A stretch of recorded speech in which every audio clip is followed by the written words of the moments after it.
que tengan sus ahorros en dólares, ustedes saben que antiguamente todo era, compramos, los que tengan sus ahorritos en dólares, vayan pensando a ver qué van a hacer, porque cada día te van a dar menos euros.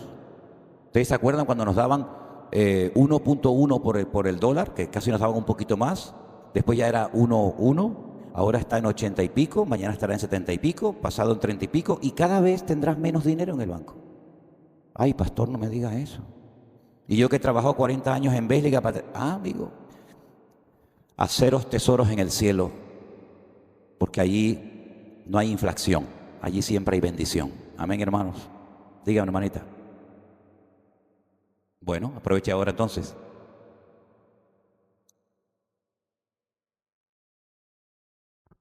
Los judíos que van a posiblemente subir el arca, no, perdón, El altar el altar, ¿quiénes serían los extremos ortodoxos? Sí, a nosotros como cristianos no nos afecta ni para bien ni para mal el hecho de que se haga o no se haga el templo. Nosotros somos el templo del Espíritu Santo de Dios. No necesitamos arca ni sacrificio porque ya Cristo murió por nosotros, pero ellos están en el Antiguo Testamento. Y si nosotros fuéramos judíos y no tenemos el Nuevo Testamento, sino solamente el Antiguo, pues lógicamente uno como judío quisiera tener su templo, porque los judíos solamente pueden tener un templo y en un mismo lugar, que siempre es Jerusalén.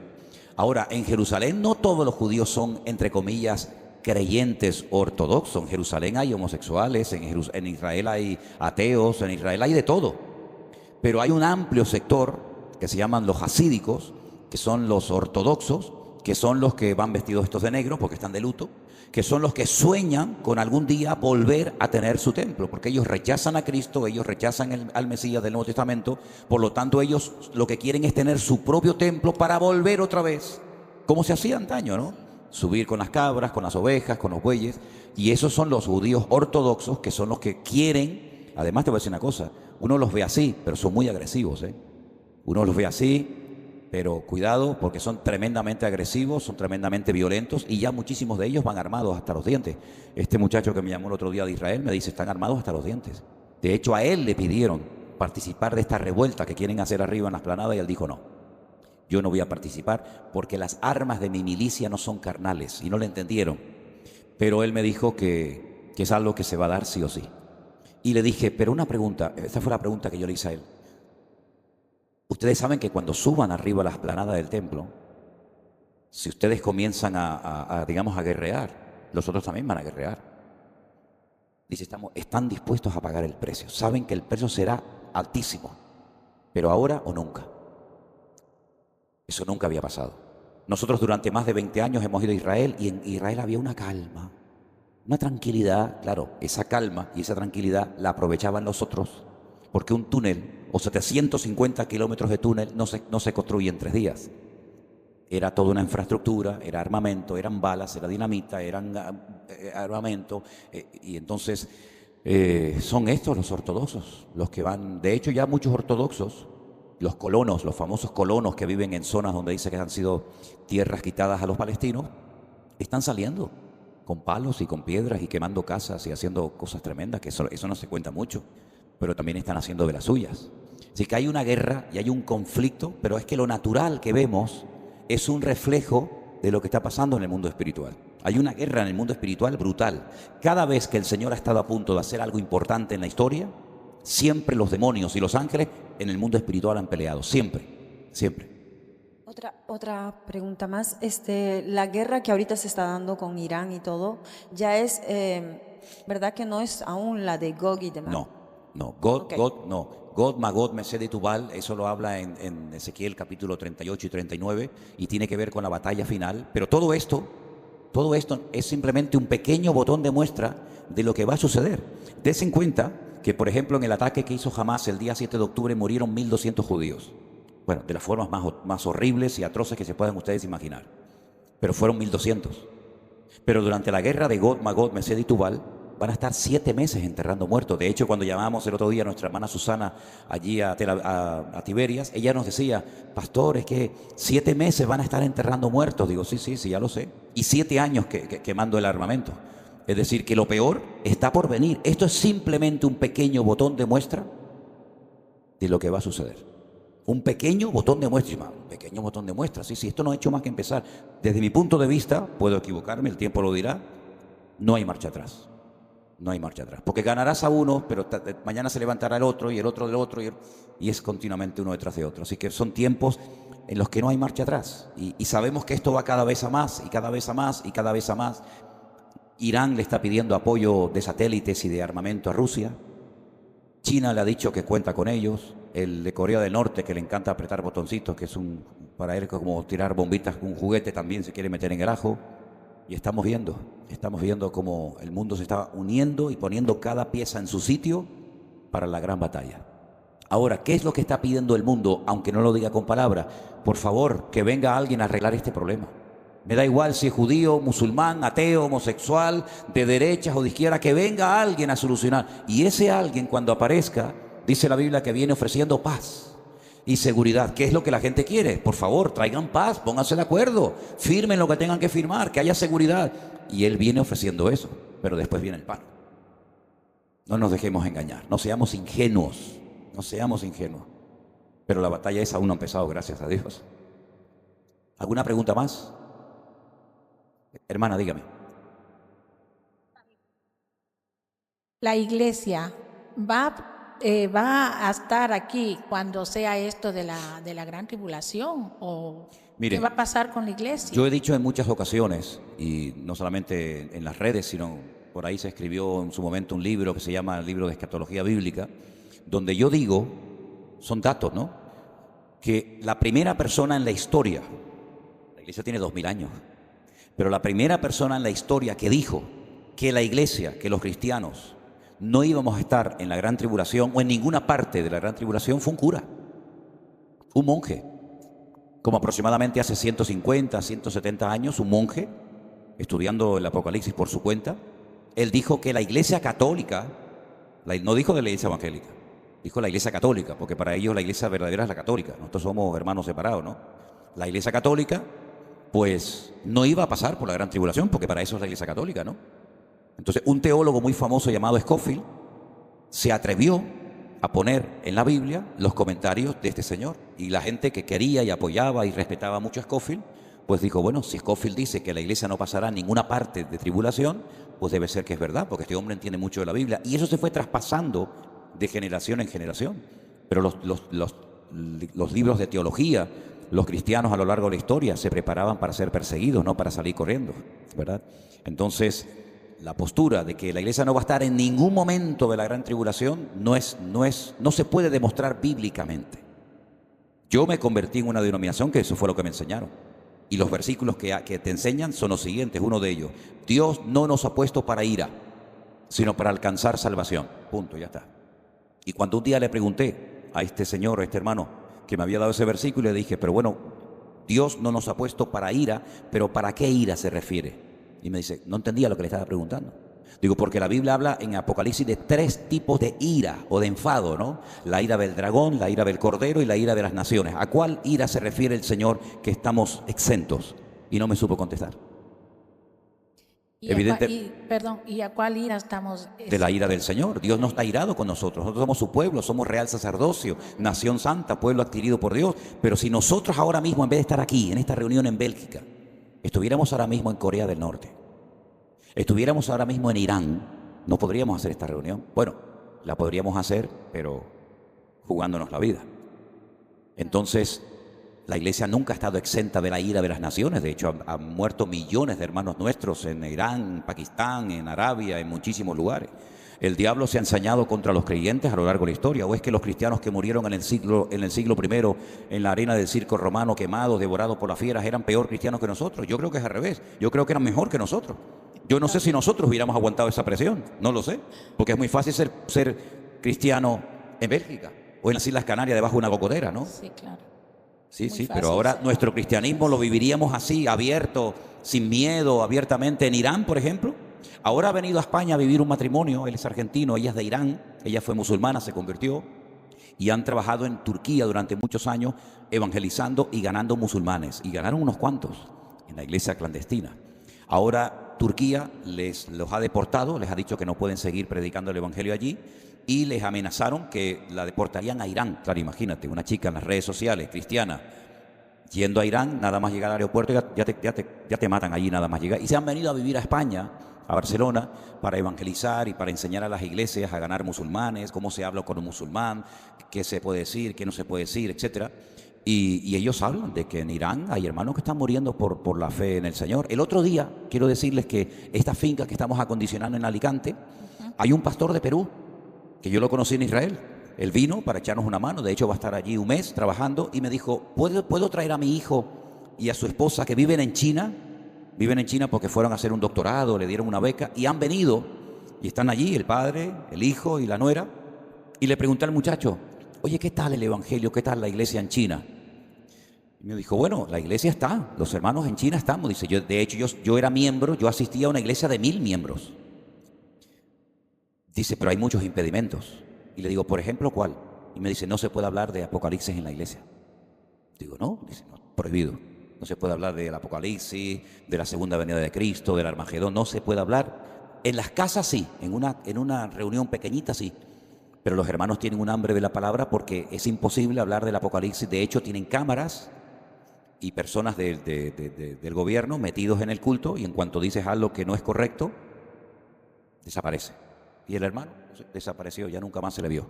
Entonces sí, hay evangelios, pero el precio que tienen que pagar es tremendo. Y eso de evangelizar en las calles, totalmente prohibido, de puertas para adentro.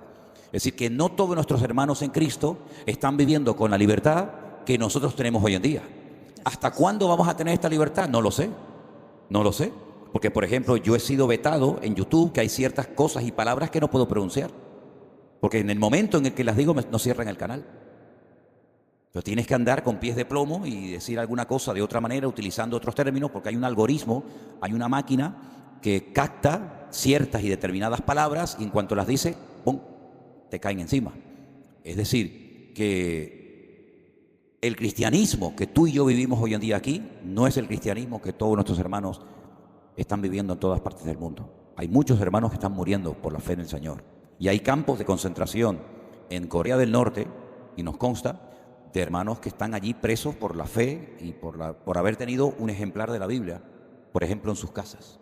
Así que valoremos la libertad que tenemos y aprovechémosla, porque no en todos los lugares se tiene esta libertad. Amén, hermanos. Amén, pastor. Ahora, la iglesia, claro que va a pasar por problemas y dificultades, por supuesto, yo lo creo. Y además nos va a venir bien, ¿eh? Nos va a venir bien que nos aprieten un poco las tuercas. Sí, porque hay mucho relajo y mucha, ¿verdad? No pasa nada. Bueno, ok. A ver si es verdad que eres cristiano. Porque la fe hay que probarla. La fe tiene que ser probada por el fuego. Entonces, si no te pones las pilas en tiempo de libertad, no te preocupes, que dice la Biblia que el juicio va a empezar por la casa de Dios. Y Él viene a buscar una iglesia sin mancha y sin arruga. Y no me digan a mí que no tenemos ninguna arruguita. No me refiero a las patitas de gallo. Arrugas espirituales, arrugas del alma, y manchas que tenemos que ser tratados por el Señor todavía. Amén. Amén. Bueno, terminamos. No sé si alguien iba... Gracias, pastor. Aquí hay un muchachito que tiene un hambre del Señor tremendo. Desde que he venido no ha parado a hacerme preguntas de la Biblia. Dígame usted. ¿Por qué los palestinos quieren robarle el arca del pacto a los israelitas a la plaza de hacer la paz? Porque no comprendo por qué primero Israel atacó a Palestina si ellos ya tienen un grande pueblo, tienen más de 12 tribus, que eso es muchísimo. Y al mismo tiempo, ¿por qué es que les quieren hacer daño si no les hicieron nada de malo? Okay. Solo lanzaron unos cuantos misiles sin... Bueno, mira, déjame que te explique, porque vamos a separar un poquito las cosas, ¿ok? Mira, en el año 70 después de Cristo, ninguno de nosotros habíamos nacido, los romanos atacaron Jerusalén y la arrasaron. Y aproximadamente en el 123, 130 y pico, ya terminaron de destruir todo lo que era Israel y se produjo lo que se conoce como la diáspora. Es decir, los judíos comenzaron a ser esparcidos por todas partes del mundo. ¿En qué país no ha habido judíos? En todos los países ha habido judíos, ¿ok? Después de la Segunda Guerra Mundial, cuando termina la Segunda Guerra Mundial, después de la masacre tremenda que se produjo en Europa y por supuesto también con ellos, se decide que a esta gente, a este pueblo, a esta nación, se le tiene que dar un pedazo de tierra para que puedan vivir, porque en Europa no pueden estar. Y son todavía millones, aunque mataron a millones, pero ¿dónde los metemos? Entonces, las Naciones Unidas se hizo un acuerdo que ya se había decidido en la Primera Guerra Mundial, la famosa declaración de Balfour. Déjenme que les explique un poco. Déjale el micrófono a él, ¿sí? Miren, en la Primera Guerra Mundial, Inglaterra estaba a punto de perder la guerra, porque se estaba quedando sin dinamita. Esto es historia, esto lo pueden leer ustedes en los libros. Entonces, a un científico judío se le pidió que por favor inventara algo que sustituyera la pólvora. Entonces, él comenzó a estudiar y descubrió que con la acetona y otros productos químicos, él podía sustituir lo que era la dinamita. Inglaterra ganó la guerra, ¿vale? Le ganó a Alemania, por cierto. Y cuando termina la Primera Guerra Mundial, se le dice a este científico judío, ¿cómo podemos pagarte el favor que has hecho por Inglaterra? Y él dijo, yo no quiero nada para mí. Yo lo que quiero es una tierra para mi pueblo. Y se firmó por la reina de Inglaterra la declaración de Balfour, donde se decía que a Israel se le iba a dar una tierra, en la tierra ancestral de sus antepasados. Eso nunca se cumplió. Cuando terminó la Primera Guerra Mundial, los que ganaron, ingleses, franceses, etcétera, se repartieron las naciones que habían ganado. Por ejemplo, los franceses cogieron Argelia, los ingleses cogieron lo que se llamaba Palestina, etcétera. Ahora, ese país, por supuesto, estaba habitado, había gente que vivía, que habían nacido allí, algunos eran judíos, otros eran, entre comillas, palestinos, pero esos palestinos realmente, ¿de dónde eran? Eran del país de al lado, de Jordania, eran jordanos, ¿verdad? Entonces se hace una declaración que se dice, bueno, vamos a hacer una cosa, vamos a partir, vamos a darle un trozo pequeño a los judíos y un trozo más grande a los árabes. Las peores tierras, donde no había agua, donde los pantanos estaban infectados de mosquitos, donde había malaria, donde había de todo, estamos hablando hace 70, 80 años atrás, para los judíos, y tierras buenas para los árabes. Los judíos dijeron, está bien. Entonces un presidente llamado David Ben Gurión hace una declaración, que la pueden ver en internet, en blanco y negro, donde él declara la independencia del Estado de Israel. Al día siguiente de hacer la declaración de independencia, es atacado por una serie de naciones árabes. Desde ese momento, desde 1948 hasta hoy en día, se han librado más de 7, 8, 9, 10 guerras, si no recuerdo mal. Los árabes nunca han querido que parte del territorio de lo que era de los ingleses también tuvieran una parte pequeña los judíos. ¿Qué es lo que ha ocurrido? Que cada vez que hay una guerra, la desproporción es brutal. Buscan en internet, por ejemplo, no sé, la guerra del Yom Kippur, la guerra de los 7 días. ¿Cuántos atacaron a Israel? Por ejemplo, 1000 tanques de combate. Israel tenía, ¿cuántos? 5. ¿Cuántos soldados le atacaron? 1 millón. Israel tenía 50.000. Sí, una desproporción brutal. Lo que pasaba es que cada vez que Israel era atacado, Israel ganaba. Y no solamente ganaba, sino que se apoderaba de otros terrenos. Por ejemplo, de los famosos Altos del Golán. Los judíos no podían entrar a Jerusalén. Estaba totalmente prohibido para los judíos ir al muro a orar. ¿Qué es lo que ha ocurrido? Que han pasado los años, Israel se ha convertido en una potencia tecnológica, en un país súper moderno, a pesar de lo que muchos piensen, que aquello no sirve para nada. Es un país con una tecnología brutal. La mayoría de las cosas que utilizamos para la vida, como teléfono, pendrive, etcétera, etcétera, todos lo han inventado esta gente. El 80% de los premios Nobel de medicina, de física, de química, son judíos, en fin, un montón de cosas, ¿no? Vacunas, etcétera. Pero nunca los árabes han aceptado que exista el pueblo de Israel. Por ejemplo, en las constituciones de la mayoría de los países, y por ejemplo de los grupos terroristas como Hamas, Hezbollah, etcétera, ellos no reconocen que haya un país llamado Israel. ¿Qué fue lo que pasó el día 7 de octubre? Había más de 15.000 gente de Gaza que todas las mañanas cruzaban unos controles, unos checkpoints, para ir a trabajar a las granjas agrícolas, para ir a trabajar a las casas de los judíos, ganando buenos sueldos que nunca iban a ganar ese dinero en su tierra, nunca. Después de años trabajando en esos kibutz, ellos hicieron planos de cuánta gente vive aquí, si hay un viejito, si hay un perro, si hay una señora, si hay niños, si hay, etcétera. Ellos fueron al grupo terrorista Hamas y le dijeron, mira, esta es la información que ustedes nos han pedido que traigamos. Yo he visto esos planos. Yo he estado con soldados israelíes en los kibutz y me han dicho, mira, esto es lo que le encontrábamos a los que atacaron. Fíjate que tienen las calles, las esquinas. Por eso ellos entraban a una casa y no se iban, porque sabían que si viven 4 y hemos matado a 3, todavía queda 1. Y por eso se quedaban. Y si no sale, le prendo fuego. Y si no, a los que tenemos fuera, los torturamos hasta que salga el que está dentro, ¿no? Y un montón de cosas más. Entonces, Palestina no quiere Los palestinos tienen dos partidos políticos, tienen Hamas y tienen la Autoridad Palestina. La Autoridad Palestina ganó en Gaza, pero los de Hamas les atacaron, hicieron un golpe de Estado y los tiraron por el balcón, mataron a 100 y pico políticos de la Autoridad Palestina, y la Autoridad Palestina se tuvo que trasladar su sede central a la ciudad de Ramallah.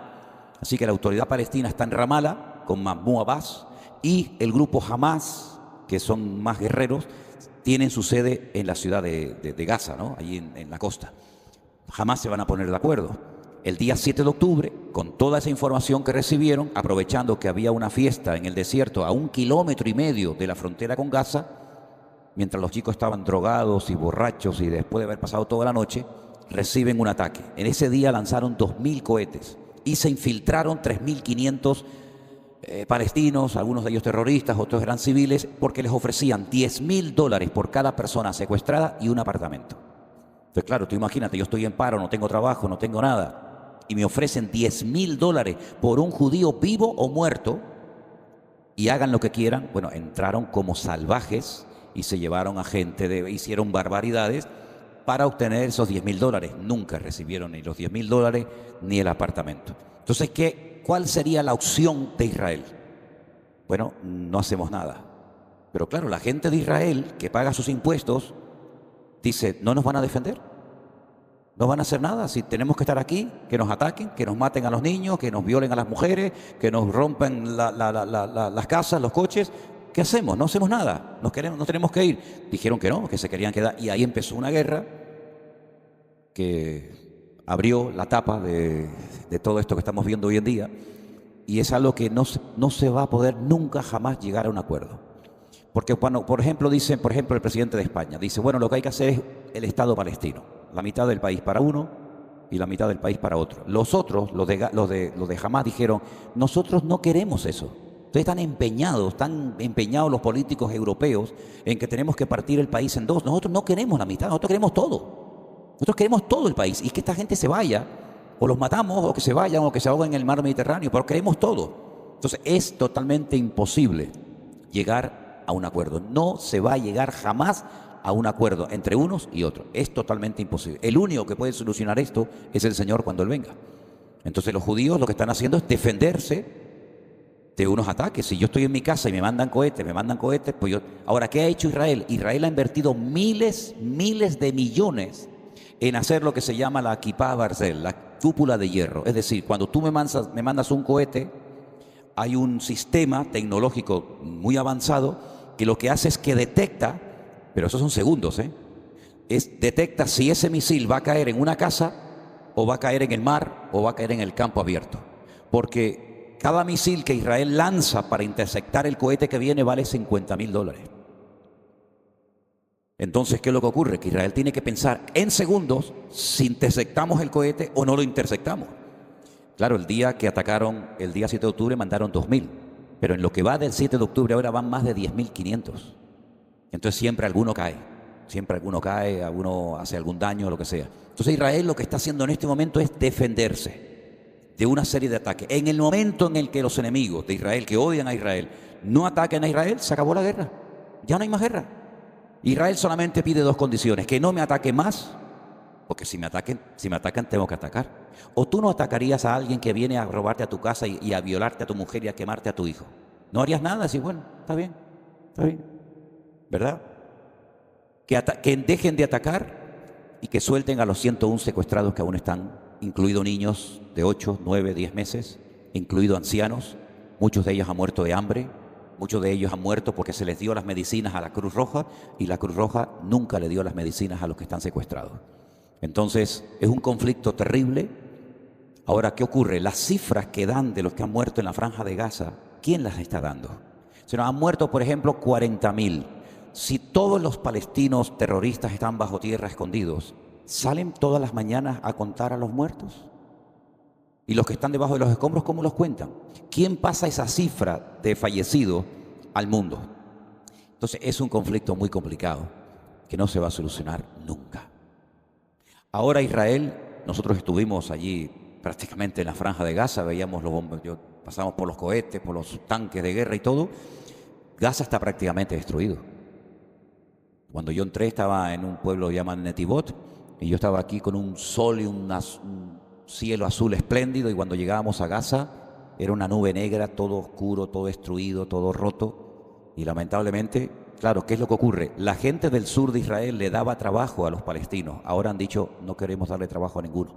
Ahora están trayendo muchos filipinos, muchos peruanos, muchos chinos para hacer los trabajos que antes hacían esta gente, que ahora se han quedado sin trabajo, porque le mordieron la mano al que le daba de comer. ¿Sí? ¿Hay alguna pregunta acerca del mensaje, acerca de la enseñanza en esta mañana que ustedes, aprovechando esta oportunidad, quieran hacerme? Si no, cantamos un par de alabanzas, oramos. Hay una hermanita que me dijo que teníamos que orar por ella, que tenía problemas. Ahí está la hermanita, sí, problemas con sus manos, ¿no? Sí, bueno, ahora oramos por usted y por cualquier petición que pueda haber, pero no quiero que nadie se vaya con alguna duda, alguna pregunta que usted quisiera hacer acerca de, ya digo, del mensaje que hemos... No me pregunto por los extraterrestres ni por los dinosaurios, porque yo no he hablado de eso esta mañana, ¿de acuerdo? He hablado de lo que he hablado. A ver, ¿alguien quiere preguntar algo? Levante su mano y nuestro hermano Humberto le acerca el micrófono. Pastor, ahí en el texto que hemos hablado, capítulo 12, versículo 14. De Apocalipsis. Sí, lo que venimos estudiando, y dice, y se le dieron a la mujer, a Israel, las dos alas de la gran águila, que volase delante de la serpiente al desierto.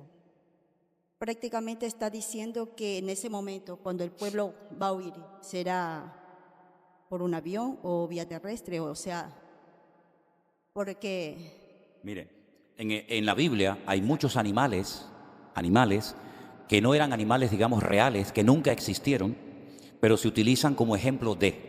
Le voy a poner varios ejemplos. Por ejemplo, Babilonia, en el Antiguo Testamento, en el libro de Daniel, capítulo 7, si no recuerdo mal, es representado por un león con alas.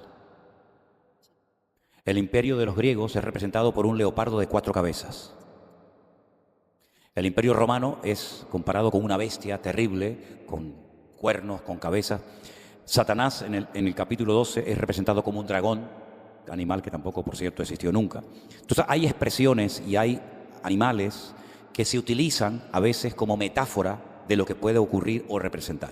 Cuando habla de las alas del gran águila, se refiere a la rapidez, a la velocidad con la que Israel tendrá que salir corriendo para salvar su vida en esta parte del desierto que Dios le ha preparado. No significa que ahora vamos a ver a los judíos con unas alas así, volando por todo Israel, diciendo, ay, mira, le salieron alas, ¿no? Entonces, es simplemente una forma metafórica de decir con la rapidez con la que tendrán que huir al desierto, ¿verdad? Dígame, hermanita. Coja el micrófono para que así, como estamos grabando. ¿Ustedes tienen algún problema si después esta charla o estudio lo subimos a nuestros canales, a nuestras redes? Si quiere le ponemos esa cosita que se le pone así en la cara a la gente. Que hace así esas cosas, ¿no? ¿No? Ustedes quieren salir, ustedes quieren que se les vea. ¿Ah, que sí? Dígame, hermanita, disculpe. Sí, pastor. En el mismo capítulo, en el 7, dice, y después hubo una batalla en el cielo. Miguel y sus ángeles lucharon contra el dragón y luchaban. Exacto. Y el dragón y sus ángeles, pero no prevalecieron. Exacto. Mi pregunta es, la batalla, nosotros la vamos a sentir, porque se supone que es una batalla en el cielo, ¿no? Ok, aquí lo que dice es que hubo una gran batalla en el cielo. Después de... Ahora, el capítulo 12 mezcla cosas del pasado y cosas del futuro que aún no han ocurrido, pero también relata cosas que se llevaron a cabo incluso antes de la creación de Adán y Eva. Por ejemplo, le voy a contar la primera sensación que yo tuve cuando hace muchos años comencé a leer la Biblia por primera vez desde el principio. Porque a veces leemos la Biblia, pero no lo hacemos ordenadamente, en orden, ¿no?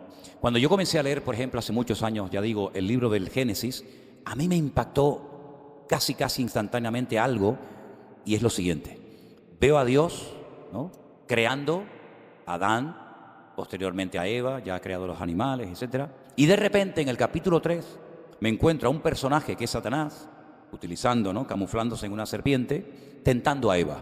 Entonces yo pensé que me había saltado algún versículo que no había leído bien. Entonces volví al principio y veía a Dios, veía a Adán, veía a Eva, y otra vez me encontraba con este, y yo digo, pero la Biblia no dice que Dios creó a este. ¿De dónde salió? Luego ya existía. Pero ahí no te cuenta que el Señor creó, en este caso, a Satanás, que ya estaba en la tierra, ¿vale? Entonces lo que está bien claro es, primero, que la Biblia no está en orden cronológico, no está en orden. Porque cuando se empieza a hablar de cómo Dios creó a Luzbel, la forma como lo creó, las características que le dio, es por allí, por el libro de Isaías y también por el libro de Ezequiel. Sí, pero ya han pasado siglos. ¿Quiere decir que fue allí donde Dios lo creó? No. Lo que pasa, repito, que la Biblia no está en orden cronológico. Entonces, hay un momento, que lo dice el libro de Isaías, que Satanás, viéndose tan hermoso, tan poderoso, tan sabio, porque si Dios se volcó en la creación de algo o de alguien, fue sin lugar a dudas con este personaje. Dice la Biblia que instrumentos de música, de viento, de cuerda, de percusión, sonaron el día que fuiste creado. Y te acabé como el sello de la perfección. Cuando Dios dice que esto es perfecto, ¿cómo tenía que ser? ¿Cómo tenía que ser para que Dios diga esto es perfecto? Acabado en hermosura, lleno de sabiduría. Entonces dice la Biblia que este ser, que parece ser que era como el que más acceso tenía a la presencia del Señor, se enalteció. Y ya sabemos lo que le pasa al que se enaltece, que será humillado. Dice, yo subiré y me sentaré en el trono de Dios y seré como Dios. Dice, si te quieres sentar en el trono de Dios, quiere decir que Dios se va a tener que levantar para sentarte tú. Es un golpe de estado, diríamos hoy en día, ¿no? Entonces Dios lo arroja de su presencia, pero no se fue solo, sino que dice que con su cola, de una forma metafórica, la tercera parte de los ángeles que en aquel momento habían sido creados por Dios para servir al Señor, fueron arrojados a tierra juntamente con él. Dios lo expulsó de su presencia, pero durante mucho tiempo tenía todavía acceso, no autoridad ni influencia, pero acceso a la presencia del Señor. El libro más antiguo de la Biblia no es el Génesis, es el libro de Job. Y dice la Biblia que hay un momento en el que los ángeles, la creación de Dios, se presenta delante de Dios para rendirle cuentas. Y el Señor ve a Satanás y le dice, ¿de dónde vienes? Y le dice, vengo de rodear la tierra. Y le dice, ¿sí? Y si das tantas vueltas por la tierra, ¿no te has dado cuenta que por ahí hay un hombre que se llama Job, que es perfecto en sus caminos, que no hay otro como él? Y Satanás lo había visto y le dice, sí, claro.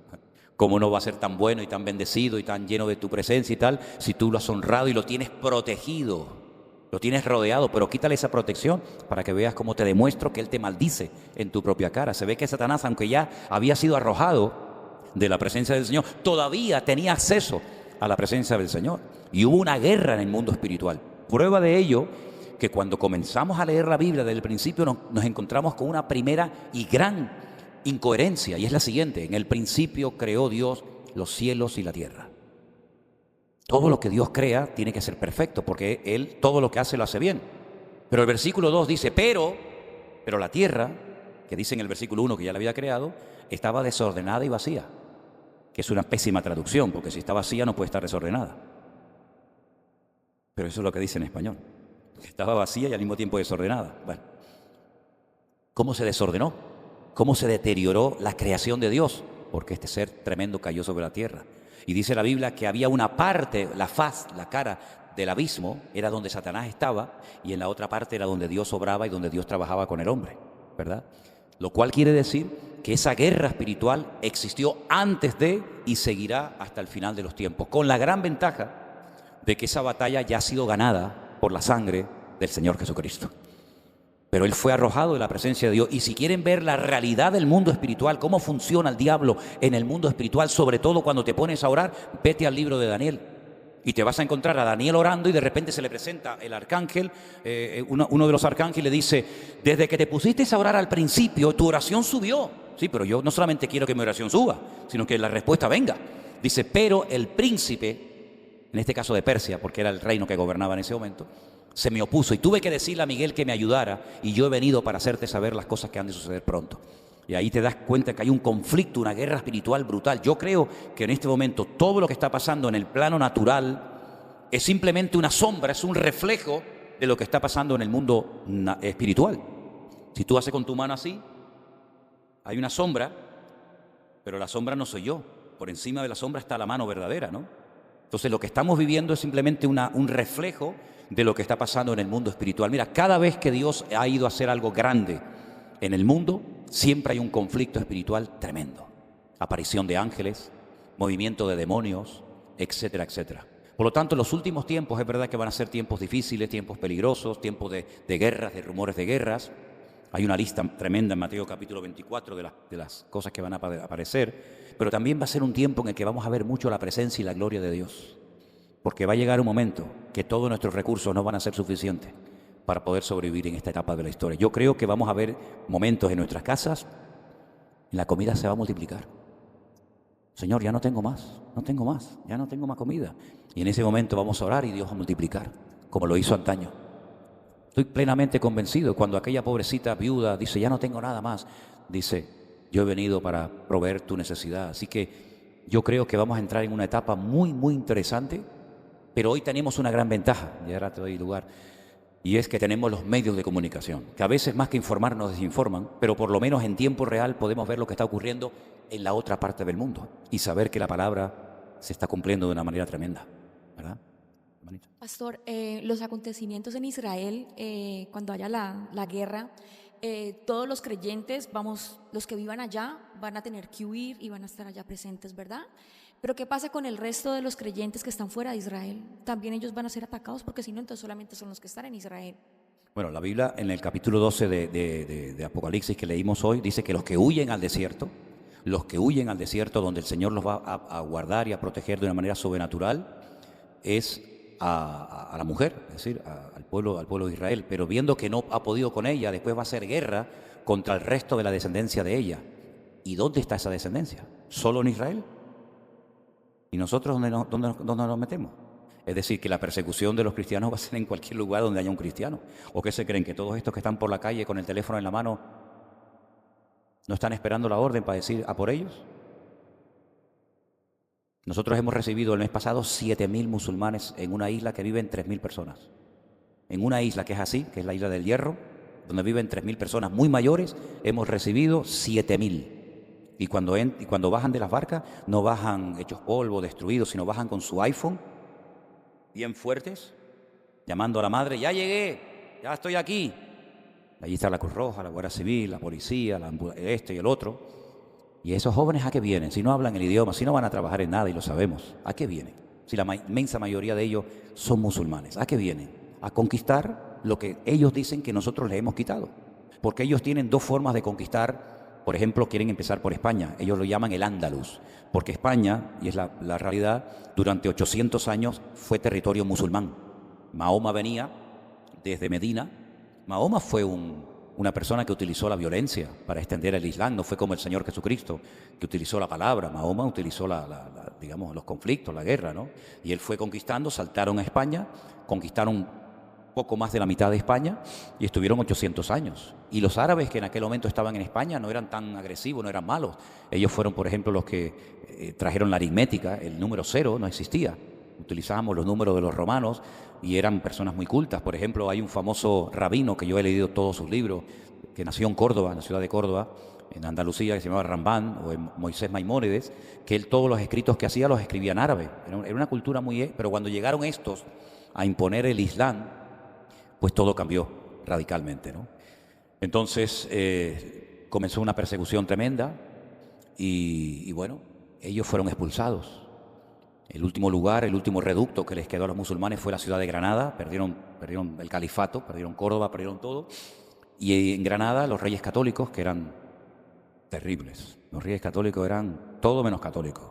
Tenían una hija que se llama Juana la Loca, que era la Juana para mí la endemoniada. Era Juana la endemoniada. Los reyes católicos le dijeron al que estaba allí en Granada, si te rindes, les perdonamos la vida. Entonces el hijo del califa de Granada salió llorando por las puertas de la ciudad y el padre le dijo, no llores como mujer lo que no has sabido defender como hombre. Se rindieron y los españoles cogieron y les cortaron la cabeza y el cuello a todos. Entonces ellos siempre han querido vengarse y ocupar otra vez el territorio del Andalus, de España. Y entonces tienen dos sistemas, o la guerra, la yihad, que es lo que ellos llaman la guerra, es la yihad. No se olviden que la palabra Hamas, del grupo terrorista Hamas, significa violencia en árabe. Entonces ellos quieren conquistar Europa de dos formas, o por la yihad o con el vientre de nuestras mujeres.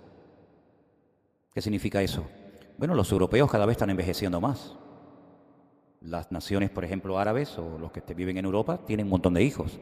¿Qué familia europea hoy en día tiene 4, 5, 6, 7, 8, 9 hijos? Ninguna, ¿no?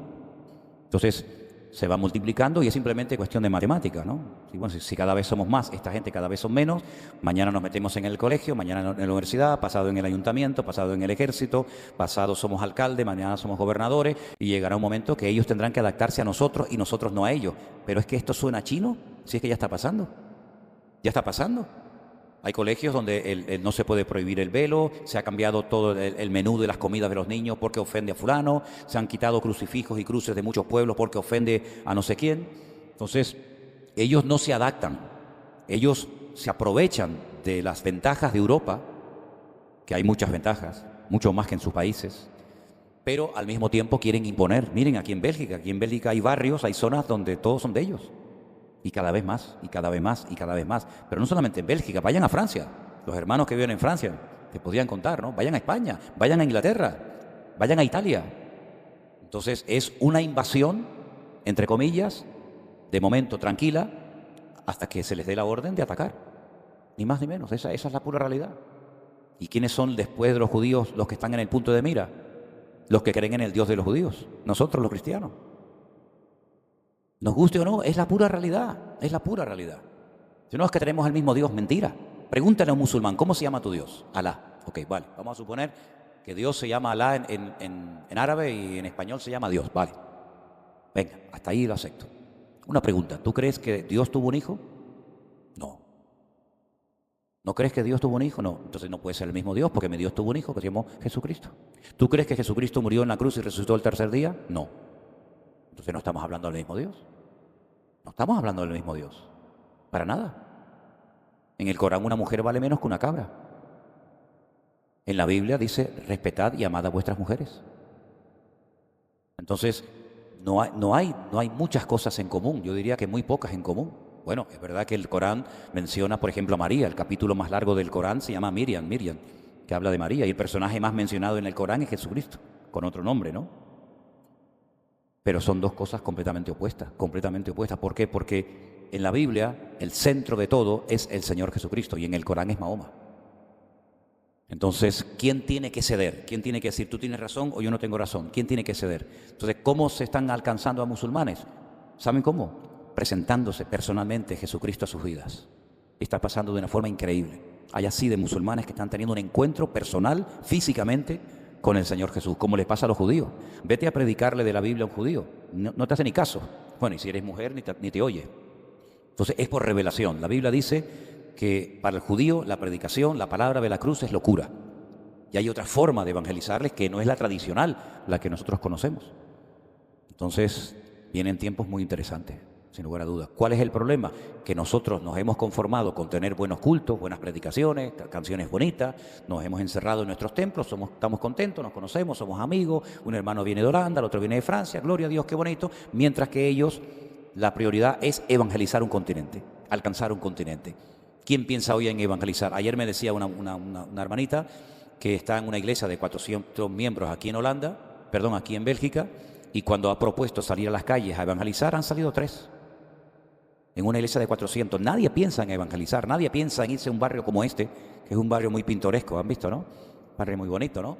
No sé, hay mucho movimiento así, uno le entrega una cosa, otra. Qué generosidad hay en este barrio, oye, uno le entrega dinero, el otro le entrega otra cosa, qué bonito, qué generosidad hay en este barrio, ¿no? Además, en todas las calles hay mucha gente que te dan cosas, tú le das otra. Dios, qué cosa tan interesante, ¿no? ¿A quién se le ocurre salir por una calle de esta a evangelizar, a decir que el Señor te ama? A nadie se le ocurre, a nadie. Pero alguien tendrá que hacerlo, digo yo. ¿O solamente queremos ser los que estamos aquí? ¿O queremos ganar el mundo para Cristo? Uy, es que si salen nos insultan, si salen nos pegan. Pues entonces, hazte mormón, hazte musulmán. Pero el cristianismo siempre ha sido algo contracorriente. Y hay que ser valientes, y Dios busca gente valiente. Así de claro. Bueno, si no hay más preguntas. ¿No? ¿Usted, hermana? Venga, la última pregunta a ustedes. Bueno, a menos que haya otra persona. ¿Usted también? No, yo digo a la hermana de atrás. No se asuste. Pastor, dígame. hace poco dijo que el libro de Job era antes de Génesis, ¿o me equivoco? No, el libro de Job es el más antiguo de la Biblia. No es yo me equivoqué entonces. Lo que pasa es que se pone el libro del Génesis al principio porque la palabra Génesis, en hebreo Bereshit, significa el principio, o un principio, mejor dicho, un principio. Pero no porque sea el más antiguo. Date cuenta que el libro del Génesis lo escribió Moisés. Y Job fue antes de Moisés. Por lo tanto, el orden tenía que haber sido puesto en el primer libro de la Biblia, el libro de Job, no el libro del Génesis, que lo escribió Moisés en el desierto, cuando salen de la esclavitud de Egipto.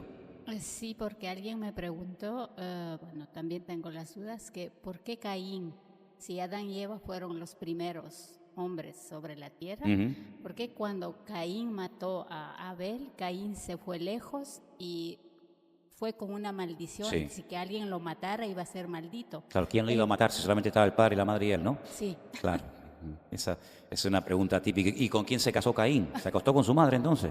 Sí, esas son preguntas que muchas veces se hacen porque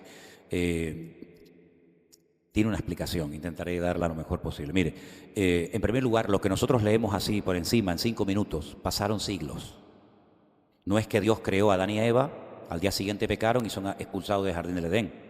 Puede ser que Adán y Eva estuvieron muchísimo tiempo dentro del jardín del Edén, sin pecar, sin desobedecer al Señor, ¿vale? Y luego otra cosa, cuando en la Biblia, en hebreo, dice, y la mosca, no sé si es musulmana, cristiana, pero siempre viene al mismo, ¿eh? Nunca va a la gente, siempre viene al mismo, ¿no? ¿Será que soy muy dulce, no? Por no decir otra cosa, ¿no? Bueno, da igual. El Señor la reprenda. Ay, Dios mío.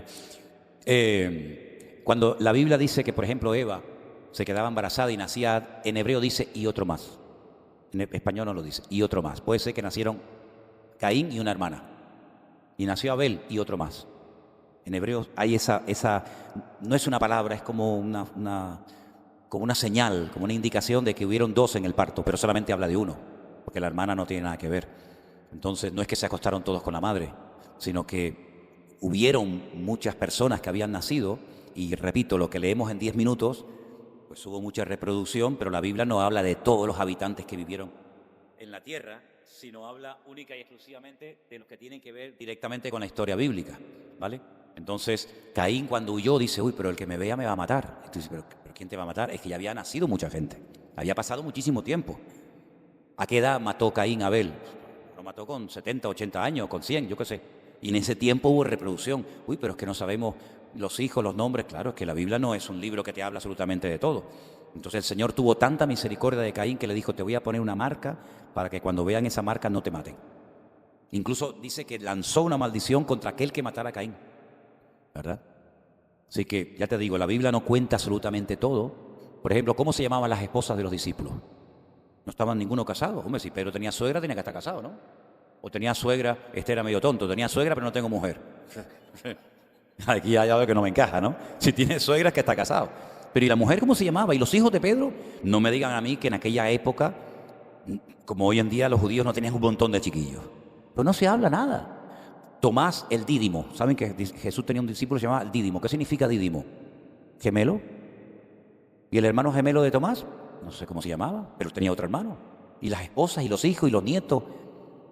Hay tantas cosas que la Biblia no dice, ¿verdad? Pero, lógicamente, ahí están, ¿verdad? Entonces, con los primeros habitantes pasa exactamente lo mismo. Sí, tenemos Caín, Abel, y no nació ninguna chica. No nació ninguna mujer, solamente había una mujer en el mundo, era Eva. Pobrecita, ¿no? Había otras mujeres, otras hermanas, pero que la Biblia no habla de ellas directamente. Pero, lógicamente, estaban. Sí.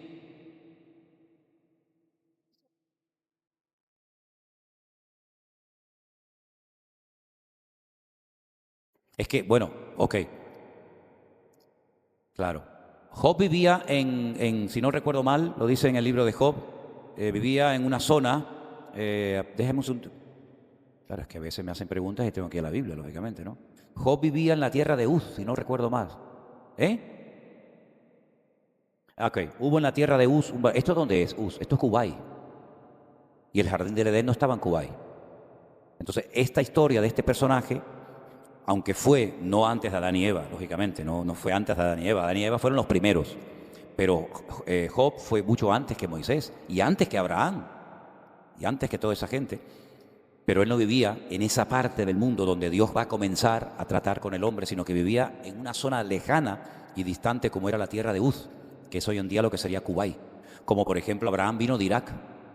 Abraham vino de Irak, él no era judío, lo llamaban el hebreo. Pero ¿cómo lo llamaban el hebreo si él no era judío, si el hebreo es el idioma que hablan los hebreos, porque Ibrit, que se traduce por hebreo, significa el que viene detrás del río. Ibrit, estaban los dos ríos, ¿no? El Tigris y el Éufrates, y en medio estaba Mesopotamia, que es tierra entre aguas. Y entonces el que cruzaba el río, que fue Abraham, que cruzó el río para poder venir a Canaán, se le llamaba el Ibrit, el hebreo. Después de ahí viene el idioma hebreo. Pero en principio, hebreo era el que cruzaba el río. Bueno, son tantas cosas, no sé si se van a acordar de todo, ¿no? Pero bueno, dígame. Espera, que estamos... ¿Ves cómo van surgiendo preguntas? Y es bonito porque oyendo preguntas se aprende. Esto es una especie de pastor online en directo. Pero si yo te escucho decir eso, que Abraham era de Irán. ¿De Irak? Entonces los judíos tienen sangre iraní. Hombre, es que en el Antiguo Testamento dice, tu padre fue... Hay un versículo que el otro día lo leía, creo que era en Jeremías, tu padre fue amorreo o sirio. Es decir, claro, vamos a ver. Ellos son hermanos, no en la fe, pero en sangre. ¿Cómo? Son hermanos de sangre. Mira, de descendencia. Abraham no era judío porque Israel todavía no existía. Exacto. No existía ese pueblo. Abraham, si supongamos que era de Ur de los Caldeos, que sería el equivalente a Irak hoy en día, él se casa con una mujer de allí y cuando él viene a Canaán, bueno, ellos no pueden tener hijos, tú sabes que ella era estéril, ¿verdad? Hasta que tiene un hijo, se llamó Isaac, que ya nació allí, nació en lo que sería Canaán, todavía no se menciona Israel. La primera vez que sale el nombre Israel en la Biblia es en la tercera generación, es con Jacob. Primero fue Abraham, después fue Isaac y después fue Jacob, al que le cambió el Señor el nombre por Israel. Por lo tanto, mira, todos esos pueblos están emparentados. Pero las costumbres también son iraníes. No es que sean costumbres iraníes, son costumbres de Oriente Medio. Por ejemplo, todos comen hummus y se pelean. No, ¿saben lo que es el hummus, no? La pasta de garbanzo. Pero eso lo comen los árabes, lo comen los judíos, lo comen los yemenitas, lo comen son culturas muy parecidas. La música, por ejemplo, dentro del judaísmo hay tres grandes líneas. La principal son los sefardíes. Hay judíos que son sefardíes. Sefarad es España. Saben que España está mencionado tanto en el Antiguo como en el Nuevo Testamento. En el Nuevo Testamento, en la carta de Pablo a los Romanos, dice cuando vaya a España, y pone así España. Pero en el Antiguo Testamento se menciona el nombre antiguo, el nombre bíblico de España, que es Sefarad. Dice que los cautivos de Sefarad poblarán las ciudades del Negev, ¿vale? Y lo menciona en el libro de Abdías. Entonces, los judíos que nacían en España, ¿verdad?, se llaman los judíos sefardíes, son los de origen español y portugués, que son mayoritarios. Luego los que nacían y se criaban en Europa del Este son los askenazíes, que son los polacos, los ucranianos, los rusos, todos esos países. Y luego están los Mizraim, Miriam, Elena, pregúntale a Miriam un momentito. Los Mizraim, bueno, están los de países árabes. Son las tres grandes ramas. Kenazíes, Europa del Este, sefardíes, España y Portugal, y luego están los que vienen de países como, por ejemplo, Arabia Saudita y esos países de tipo árabe, ¿no? Entonces las costumbres son muy parecidas. Ahora, por ejemplo, en el acento, ¿un argentino entiende a un español cuando habla? ¿Cómo que no? Lo que no entendemos somos nosotros a ellos, ¿no? Pero, ¿no? Pero hablamos diferente, ¿verdad? Hablamos diferente. Un ecuatoriano, un boliviano, un chileno, hablamos español, pero luego hay un montón de palabras, un montón de expresiones, el folclore, las costumbres, la gastronomía, tantas cosas que son diferentes, pero nos entendemos. Dentro del mundo del judaísmo hay diferentes costumbres, ¿verdad? Por ejemplo, cuando tú ves a un judío vestido, tú sabes, si entiendes, ¿no? Tú sabes si este es sefaradí o si este es askenazí. Lo conoces al momento, incluso por la forma como oran. Por ejemplo, los judíos askenazíes, el hebreo solamente lo utilizan para los rezos, para cuando van a la sinagoga o leen la Biblia. Ellos hablan el yiddish. El yiddish es una mezcla de alemán y hebreo. Es como una especie de idioma inventado por ellos. Y ellos lo hablan, pero los sefaradíes no hablan ese idioma. Sin embargo, yo he conocido en Israel judíos procedentes de los españoles de hace 500 años que hablan el idioma de Cervantes. Hablan el castellano antiguo. Yo tengo una Biblia que fue la primera que se hizo en el siglo XVI, que es la famosa Biblia del Oso, la primera vez que se tradujo la Biblia, que por cierto no dice la tierra estaba desordenada y vacía, no dice eso. Dice la tierra estaba desadornada. Ay, pues es verdad, no había nada, no había sol, no había luna, no había nada. Estaba desadornada y vacía. Y tú la puedes leer, pero hombre, ¿quién habla hoy en día así? Por ejemplo, nuestro idioma, el idioma que hablamos todos, español, La H ha perdido su sonido. La H es simplemente cuestión ortográfica. Podemos decir la palabra hermano o escribir la palabra hermano con H o sin H, pero se pronuncia igual. Pero es que la H era la F en el castellano antiguo, que es la que mantienen, por ejemplo, los gallegos, que hablan con la F para hacer referencia a la H. Dice que es una letra muda. Entonces, ¿para qué se inventó la H si es muda? Si no sirve para nada, ¿para qué la tenemos? Es como aquel niño que dice, papá, tengo que hacer una redacción para el colegio y no sé cómo se escribe la palabra viaje. ¿Cómo se escribe, papá? ¿Con B corta, B larga? ¿Cómo es la cosa? Y el padre, que era más bruto, le dice, bueno, hijo, depende. Papá, ¿cómo que depende? Bueno, hijo, depende si el viaje es largo o el viaje es corto. Si usted va a un viaje corto, póngalo con la B corta. Y si usted va a un viaje largo, ponga la B larga. Bueno, papá, está bien. Y el niño vuelve otra vez y dice, papá, otra pregunta. Y otra pregunta más, ¿qué pasa ahora? Papá, ¿y si el viaje es de ida y vuelta? Y se la pone con la W, con la W.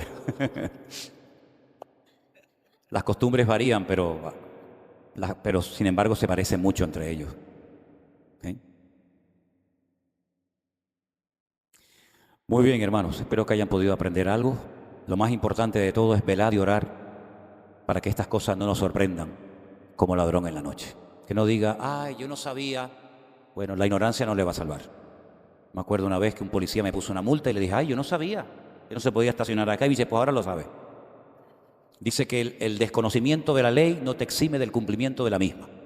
Es que yo no sabía que no se podía ir a tanta velocidad. Ah, mijo, pues eso no es problema mío. Lo hubiera aprendido. Entonces, es que yo no sabía que el Señor viene pronto. Yo no sabía que teníamos que prepararnos. Ah, bueno, pero mire, aquí está. La misma Biblia que usted tiene es la misma que yo tengo. Las mismas letras, los mismos capítulos, los mismos libros, todo. Simplemente cuestión de estar informado y de prepararse y darnos cuenta de que ya no hay tiempo que perder. Además, algunos de los que estamos aquí, no todos, pero algunos de los que estamos aquí, ya nos queda menos vida de la que hemos vivido. ¿Sí o no? Hay algunos que todavía les queda más vida, ¿no?, de la que han vivido. Pero, por ejemplo, en mi caso, yo no creo que vaya a vivir 63 años más. Sinceramente. Ni me queden 40 años más de ministerio. Entonces, lo que hay que hacer es, como dice la Biblia, aprovechar el tiempo. Ser selectivo y decir, yo no voy a dedicar el tiempo en eso porque ya ni tengo tiempo ni ganas. Yo sé que a veces hay una etapa en la vida que uno lo quiere probar y esto y aquello, pero hay momentos en los que ahora, como creyente, uno tiene que decir, eso no conviene. Eso no edifica, eso no nos sirve para nada. Estamos perdiendo un dinero que lo podríamos invertir en otra cosa y los tiempos se acortan y el Señor... Porque mire, seamos sinceros, lo que hemos leído y predicado durante años en algún momento tenía que cumplirse. Hemos leído la gran tribulación, el anticristo, el Armagedón. Bueno, hermanos, leemos, pero ¿esto cuándo se cumple? Yo me acuerdo que una vez me encontré a un grupo de hermanos en el Muro de los Lamentos, allí en Jerusalén. Estaban allí con unas guitarritas cantando y tal, un grupo de, no sé, eran de Puerto Rico y tal. Y estaban orando y reprendiendo al diablo para que no viniera el Armagedón, para que no viniera el anticristo, reprendiendo al diablo para que no viniera... Y yo decía, Dios mío, pero si lo que tiene que hacer es que venga ya todo y se rompa todo y nos vamos con el Señor. Pero ellos pensaban que orando no se iba a cumplir la palabra, y la palabra se va a cumplir. Tarde o temprano la maldad se va a multiplicar, y tarde o temprano el anticristo vendrá y el falso profeta, y lo que hemos leído durante siglos o durante años, pues se va a cumplir. Y si nos ha tocado a nosotros, pues el Señor nos dará la gracia para poder soportar la hora de la prueba, como nuestros hermanos de otras épocas de la historia. Imagínense haber nacido o haber vivido en la Segunda Guerra Mundial en Europa. Imagínense ustedes que viven aquí en Europa, en Bélgica, Holanda, y que llegan las tropas de los nazis. No, ¿y ahora qué hacemos? Pero es que hubieron hermanos que murieron en la época de los nazis aquí en Europa, y pastores. Yo tengo libros de pastores que los torturaron y los mataron en los campos de concentración por ser cristianos evangélicos, por no apoyar, porque los que apoyaban al régimen se salvaban, pero los que hablaban en contra de aquellas matanzas, pues los mataban. Pero gracias a Dios que no vivimos en la Segunda Guerra Mundial en Europa. Y menos mal que no nacimos en el siglo I, porque si no llegaba Nerón y nos crucificaba y nos quemaban a todos. Pero es que resulta que nos está tocando vivir en una época en la que puede ser que otra vez se metan con nosotros y otra vez nos persigan. Entonces, hermanos, que el Señor nos dé la gracia para poder dar un buen ejemplo y un buen testimonio y mantener la fe hasta el final. Y como dijo Pablo, he acabado la buena carrera, he peleado la buena batalla, he mantenido la fe. Eso fue lo que yo pregunté cuando estaba en la escuela bíblica. ¿Por qué no me enseñaron que hay A, B y C? ¿Por qué solamente me cuentan lo que a ustedes les conviene y no me cuentan todo? Bueno, ustedes saben que una de las formas de que el pueblo se mantenga en la ignorancia es cortarle la información. Lo hacen los políticos, lo hacen muchas personas, y hay muchas personas que dicen, no oiga ese pastor, no lo oiga, no lo vea. No lea ese libro. Eso es lo que hacían los católicos hace siglos en España. No lean, porque los que entendemos somos nosotros. Ustedes son ignorantes, ustedes no saben nada, ¿no? No dejes que nunca nadie te corte la información. Usted tiene que ser un preguntón, una persona analista, una persona que quiera conocer y profundizar en las verdades bíblicas. Así es que no deje que nadie hipoteque y controle su vida y le robe su libertad, que a Cristo le costó la vida. Amén, hermanos. ¿Alguna pregunta que quieran hacer? Hermanita, acércate ahí con el micrófono y prestamos atención a la pregunta de la hermana. Pastor, bueno, no sé si aquí el Apocalipsis está en orden cronológico, porque cuando habla de la multitud de ropas blancas se habla de los que son salvados en la gran tribulación, ¿verdad? Pero las trompetas están a partir del capítulo 8 hasta el 11. La séptima trompeta recién está en el capítulo 11. O sea, cuando habla de estos, de la multitud de ropas blancas, nosotros, digamos, la iglesia va a ver todavía esto de la matanza que va a haber, porque los lavados de las ropas blancas son que los matan, no les cortan la cabeza y todo. Los mártires. Entonces, sí, los mártires. Entonces, nosotros, la iglesia, también vamos a ser parte de esa época. Ok, mire, el tema del Apocalipsis es bastante curioso, porque esa visión que el apóstol Juan está teniendo sobre esa multitud incontable de todas las naciones, pueblos, tribus y lenguas, no existía, como dije anteriormente, en la época del apóstol Juan. Es simplemente un adelanto, un anticipo de lo que va a ocurrir con multitudes de personas que cuando empiece la gran tribulación, la primera parte, van a tener la opción de convertirse y de salvarse. Es decir, yo te voy a dar un anticipo de la cantidad de gente que se va a convertir por influencia de los 144.000 testigos, de los 2 testigos que predican en la ciudad de Jerusalén, multitudes incontables. Pero esto, guárdatelo ahí porque aún no ha empezado. Ahora vamos al paso 1, al paso 2, al 3, al 4 y al 5, y ahí es donde empieza la historia. Es como cuando vamos a ver una película en Netflix. Usted elige la película y pone abajo, ver tráiler. ¿Lo han visto? Y entonces yo muchas veces veo el tráiler. Si no me gusta el tráiler, ya no veo la película. Pongo el tráiler y salen unas escenas y tal, que el chico, la chica, que el coche se cae, que no sé qué, que no sé cuánto, y dice, hoy está bonita la película, ahora vamos a ver la película. El tráiler no es la película. La visión de Juan de la multitud es el tráiler, pero la película aún no ha empezado. ¿Me entendió? Pues me acabo de inventar la respuesta ahora mismo, hermana. Pero me salió bien, ¿eh? Me salió bien. Gracias, Señor. Qué bueno eso del tráiler, ¿eh? Me quedé hasta sorprendido yo mismo, de verdad te lo digo, ¿eh? En serio me quedé sorprendido. Dígame, hermano. Ah, perdón, ahí atrás. Hola, buenas tardes con todos. Hola, hermano. Buenas tardes, buenos días. Sí. De lo que va es de que yo no soy cristiano, Ajá. ¿vale? Pero me gusta muchísimo aprender. Sí. Y en lo que va es de que usted habla y dice, por ejemplo, que ellos nos van a quitar el dinero, ellos nos van a quitar todas nuestras cosas. Y yo estoy con usted. Yo, bueno, me informo y es verdad, han comenzado ya quitando el dinero a todos nosotros, ya ahora es del dinero digital, vamos al euro digital y todo eso. Y la pregunta que yo me hago es que me he hecho yo mismo, es cómo voy yo mismo a protegerme. He pensado plantar yo mismo, coger el agua yo mismo y todo eso. Sí. Y al final en mi cabeza viene que la iglesia, por ejemplo, ¿cómo se va a proteger? A lo mejor sea inteligente hacer trueque entre la iglesia, entre las iglesias, claro. Ok, muy buena e interesante tu pregunta. Mire, cuando uno va al libro del Apocalipsis, uno encuentra que cuando el anticristo ya está fuerte, porque claro, al principio es como ir ganándote la confianza de los árabes, de los judíos, de los cristianos, ¿verdad? Estos que quieren el templo, dale al templo. Estos que quieren, no sé qué, no sé qué. Cuando ya el anticristo lleve 3 años y medio en su posición, en su poltrona, ¿no? Es cuando él dice, ok, ahora que los tengo aquí en el bolsillo y los tengo a todos controladitos, ahora vamos a hacer algo. Vamos a marcarlos a todos y que nadie pueda comprar ni vender. Y dice que marca a grandes, pequeños, ricos, pobres, esclavos, libres, hasta los niños. Pero eso es en la segunda parte de la gran tribulación. Es decir, ya han pasado los 7 sellos, las 7 trompetas y ahora es cuando empiezan las copas de la ira. Recuerden que dije que en la 7ª trompeta nosotros nos vamos.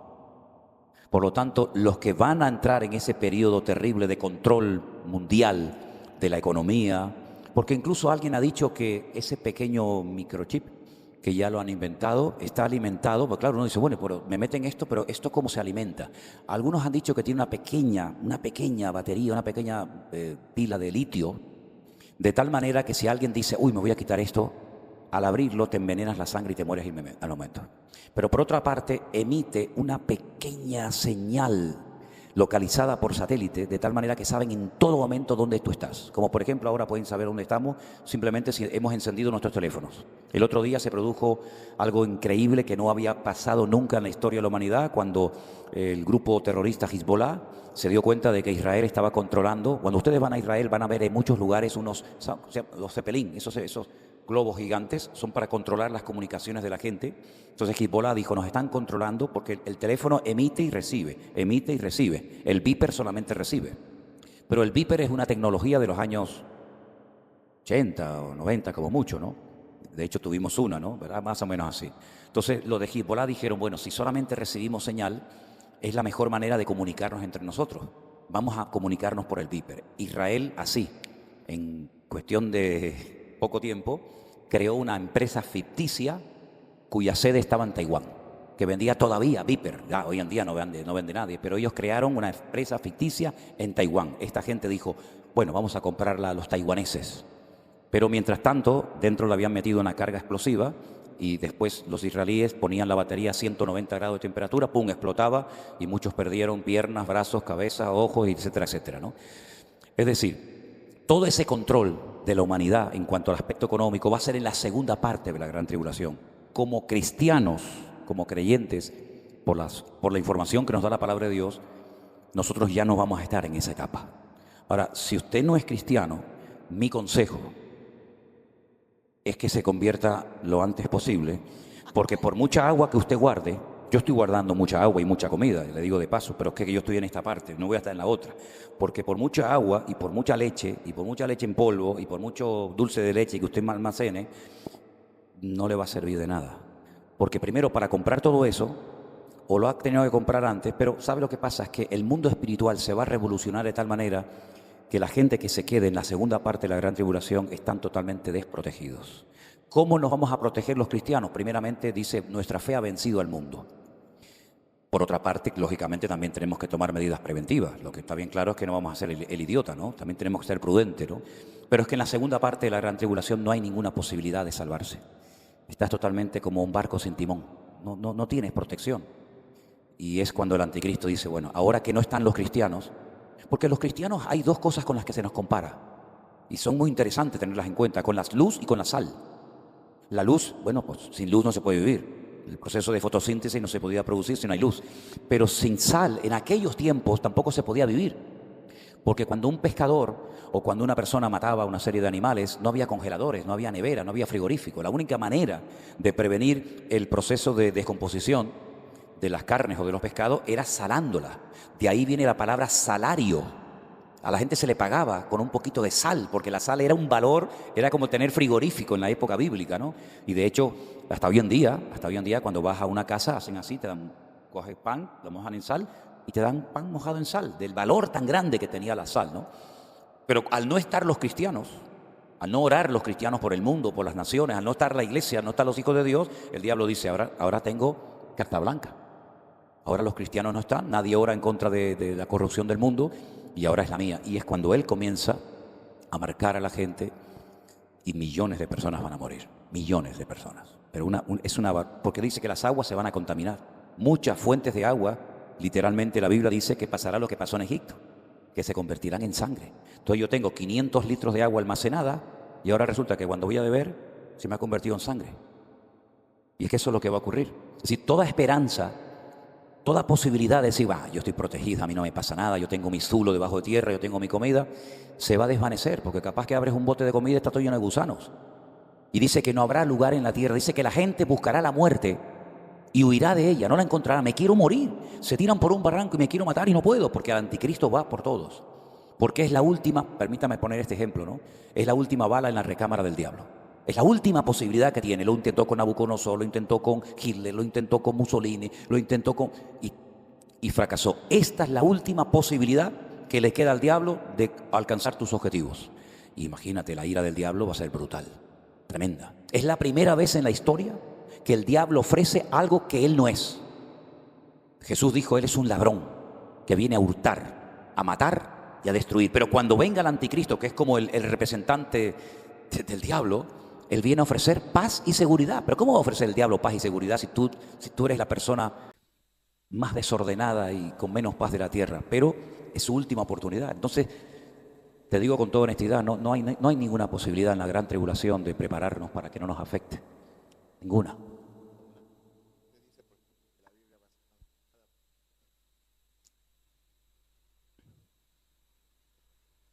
Por eso hay que decirle a la gente que si algún día vienen a la iglesia y la ven vacía y ven la luz encendida y los micrófonos encendidos y las Biblias tiradas por el suelo, y usted llega y dice, pero una pregunta, ¿la reunión a qué hora era? A las 10:30. Pero es que llevo 2 horas esperando y aquí no hay nadie. Es que no fuimos con el Señor. Esa es la cruda realidad, que no fuimos. La compañía norteamericana Pan American, que ya no existe, tenían el contrato de vuelo de los pilotos que no podían viajar 2 pilotos cristianos en la misma cabina.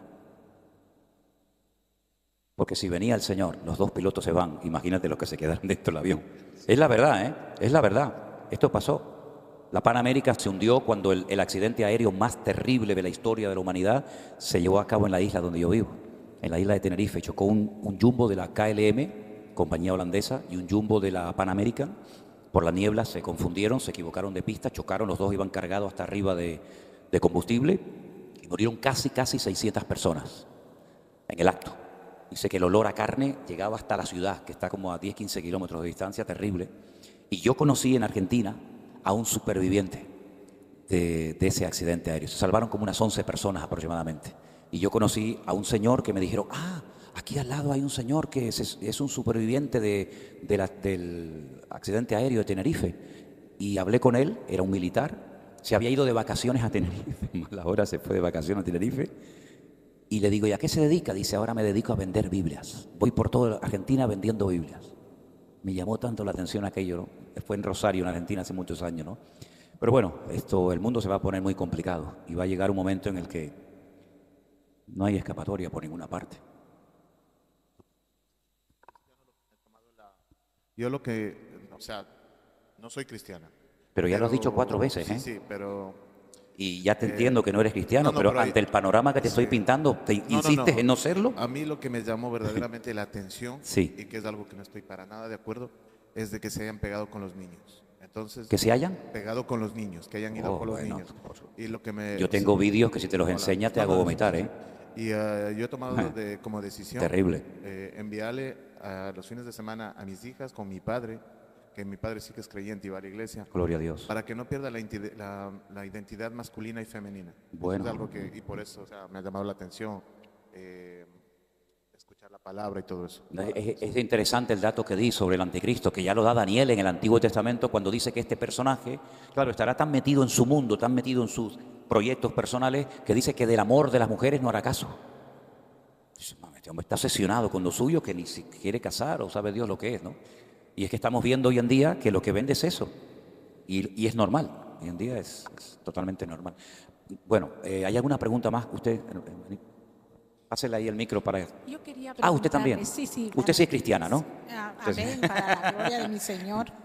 La madre, yo sé que es la madre. Sí, soy la madre. Sí, claro. Sí. Él va a ser cristiano, él va a servir al Señor. Bueno, hermana, haga su pregunta. Haga la pregunta. Pastor, sí. En esto de los sellos, sí. Es que ya estamos viviendo la etapa de los sellos, porque como ya dice que, bueno, a los perros sí sé que ya les pusieron, pero a los humanos aún no, ¿no? No, mire, escuche. En el capítulo 6 del Apocalipsis, titulado Los sellos, hay 4 caballos que cambian de color. Es una forma... Es que el lenguaje, ¿sabe lo que echa para atrás a mucha gente cuando lee el Apocalipsis? El estilo literario. Un caballo que cambia de color. Pero es que todo eso tiene una explicación. Mire, por ejemplo, si usted ve una figura de un jinete, en muchos países del mundo hay estatuas donde se ve un señor montado a caballo, pero el caballo está o trotando o paradito, ¿no? Eso quiere decir que el artista, a quien está exaltando y a quien quiere reconocer, es al jinete. Pero si usted ve en alguna parte del mundo, por ejemplo en la plaza de Venezuela, creo que se llama así, hay un caballo con Simón Bolívar y el caballo está levantado de 2 patas. Aquí es. Significa que el homenaje se hizo al caballo y también al jinete, ¿sí? Por la posición. En el libro del Apocalipsis, Juan lo que hace es hablar de un caballo que va cambiando de color, más que un caballo parece un camaleón, ¿no? Un caballo que va cambiando de color, pero indirectamente te está hablando del que lo monta. Entonces fíjese, por ejemplo, el primer sello dice: miré y he aquí un caballo blanco y el que lo montaba tenía un arco sin flecha y le fue dada una corona y salió venciendo y para vencer. Después adelante dice: y después vi otro caballo rojo y más adelante vi otro caballo negro y después vi otro caballo amarillo, y va hablando de la economía. Fíjate, por ejemplo, lo que dije el otro día, dice, yo no sé cuánto es una libra, yo sé que hay países que tienen libra, no tienen el sistema métrico nuestro, ¿no? Pero dice que, por ejemplo, 2 libras, que no sé cuánto es eso, casi 1 kilo, ok, gracias hermano, 2 libras de cebada, un denario. Un denario sí sé lo que es, un denario era lo que se le pagaba a un obrero por trabajar un día. Es decir, que usted dice que 860 gramos de cebada trabajando un día entero, que no me dan ni 1 kilo. Bueno, pues esta es la hiperinflación que va a haber en los últimos tiempos, que yo tengo que trabajar todo un día para que no me den ni 1 kilo de cebada o de harina. No, pero entonces, y después dice, 6 libras de cebada por un denario, pero no dañes ni el aceite ni el vino. Así que vino y aceite vamos a poder tomar todo lo que quiera, por lo menos por un tiempo, ¿no? Pero lo que quiero decir con esto, la gente no es consciente de que lo que mueve la rueda del mundo, no para nosotros los cristianos, sino lo que mueve la rueda del mundo, ¿qué es? Ahí está. ¿Cuál es la raíz de todos los males? El dinero. El amor al dinero. Por dinero se mata, por dinero se viola, por dinero se hace una guerra, por dinero se vende, se compra, se trafica, por dinero se hace todo, absolutamente. Y como el diablo sabe que hay 2 cosas que mueven a la gente, es la religión, que es el opio de los pueblos, decía uno, ¿no? Y el dinero, pues eso es lo que él quiere controlar. Yo te voy a ofrecer mi religión y la economía la controlo yo. Pues claro, a la gente le tocas o la religión o le tocas la economía, y si no tienen una fe en un Dios vivo están perdidos, no tienen nada. Entonces la gente pues va a entrar. Además, fíjate lo que es curioso. Por ejemplo, vas a viajar y no necesitas llevarte el pasaporte, documentación, el libro de vacunas, nada. Llegas al aeropuerto, pones la mano, pip, pip, adelante, el siguiente, pip, pip, el siguiente.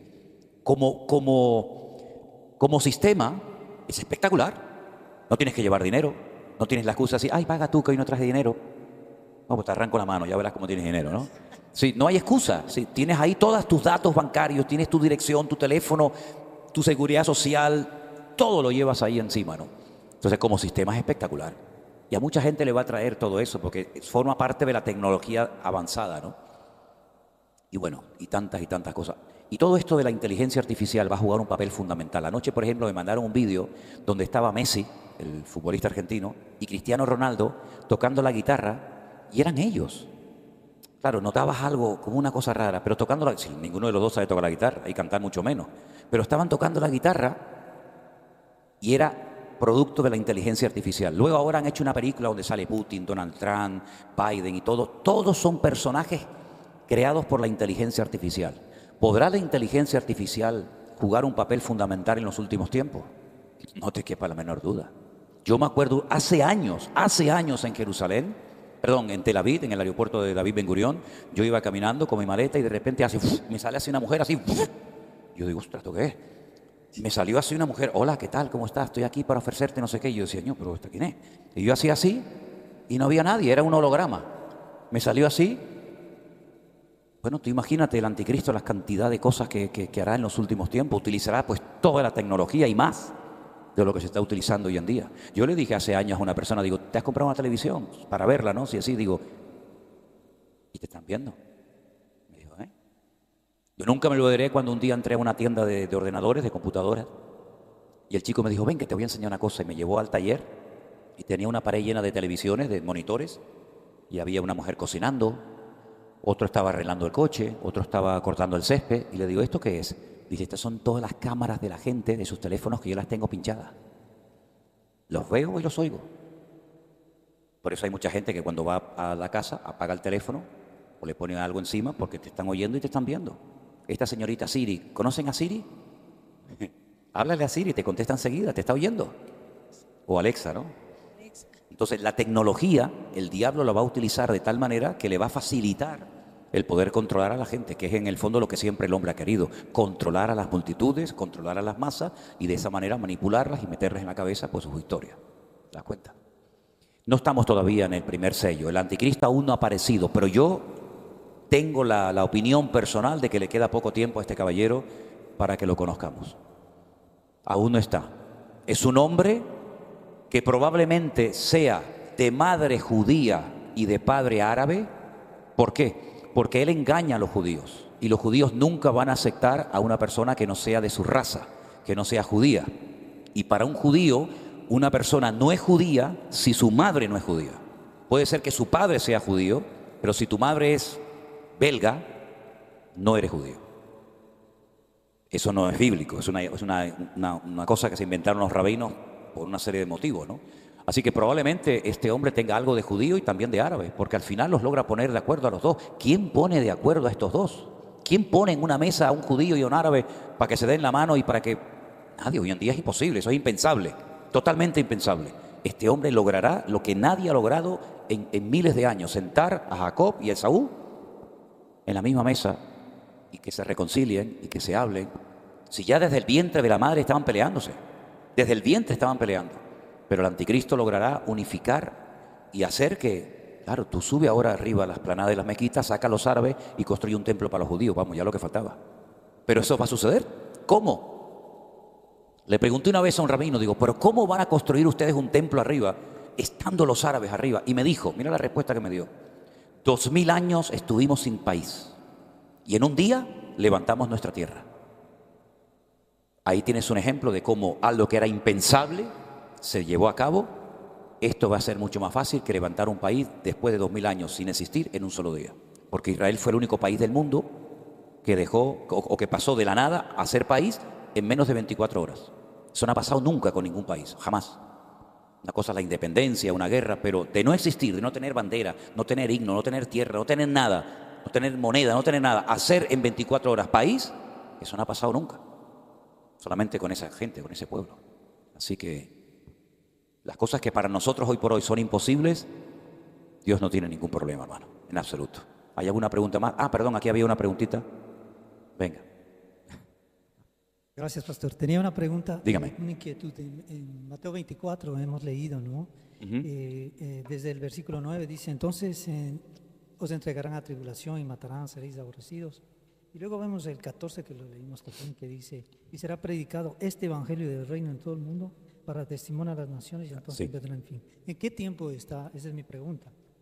El versículo 14, cuando dice este evangelio del reino, porque en algunos versículos dice, por ejemplo, en Colosenses 1:13, dice, el cual nos ha librado de la potestad de las tinieblas y trasladado al reino de su Hijo amado.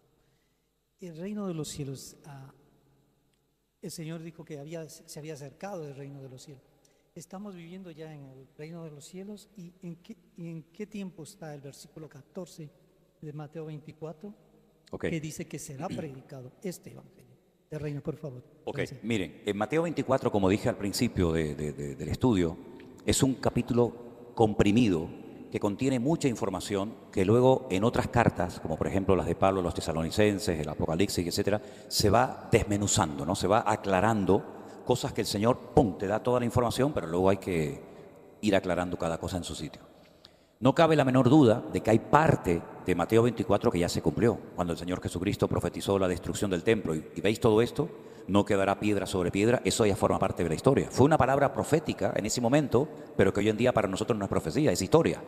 Porque en el año 70 después de Cristo, Tito, que era el hijo de Vespasiano, el emperador de Roma, entró, arrasó con todo. Se había corrido la voz de que los judíos habían escondido el oro dentro de las piedras y las desmenuzaron, las hicieron polvo, creyendo que era verdad eso de que el oro estaba escondido en las piedras, y entonces destruyeron el templo totalmente, de arriba abajo. Lo único que quedó en pie, pero no como está hoy en día, sino un trozo de pared que quedó en pie, era el muro de contención, que no tiene nada que ver con el templo. Imagínense una montaña, la aplanamos, pero claro, hay que hacer un muro de contención para que cuando llueva no se nos venga toda la tierra encima. Entonces se hace un muro de contención, ese es el famoso Kotel Hammaraví, o el muro de los lamentos, que hay una parte que es la original, y otra parte, lógicamente, que es reconstruida, porque la ciudad de Jerusalén, la antigua, estaba aquí. Pero ¿cuál era la costumbre de la época? Que se construía sobre lo destruido. Entonces la ciudad de Jerusalén actual está aquí, pero la Jerusalén de la época de Cristo está aquí. Entonces usted está frente al muro y es un muro, bueno, alto, pero tampoco tan alto, ¿no?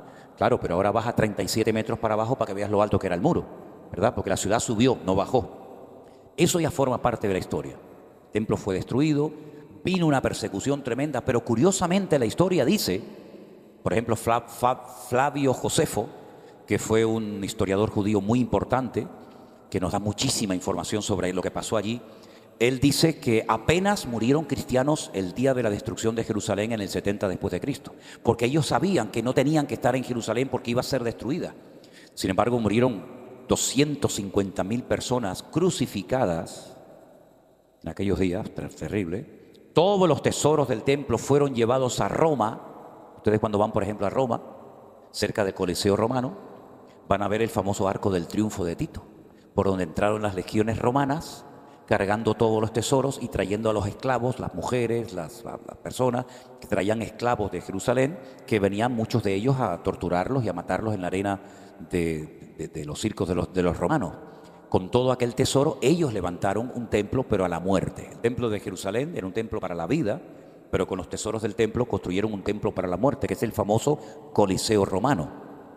Entonces, en el Arco del Triunfo se ve, por ejemplo, a unos romanos llevando la menorá, ese candelabro enorme de oro, se ve, todo eso se ve ahí, ¿no?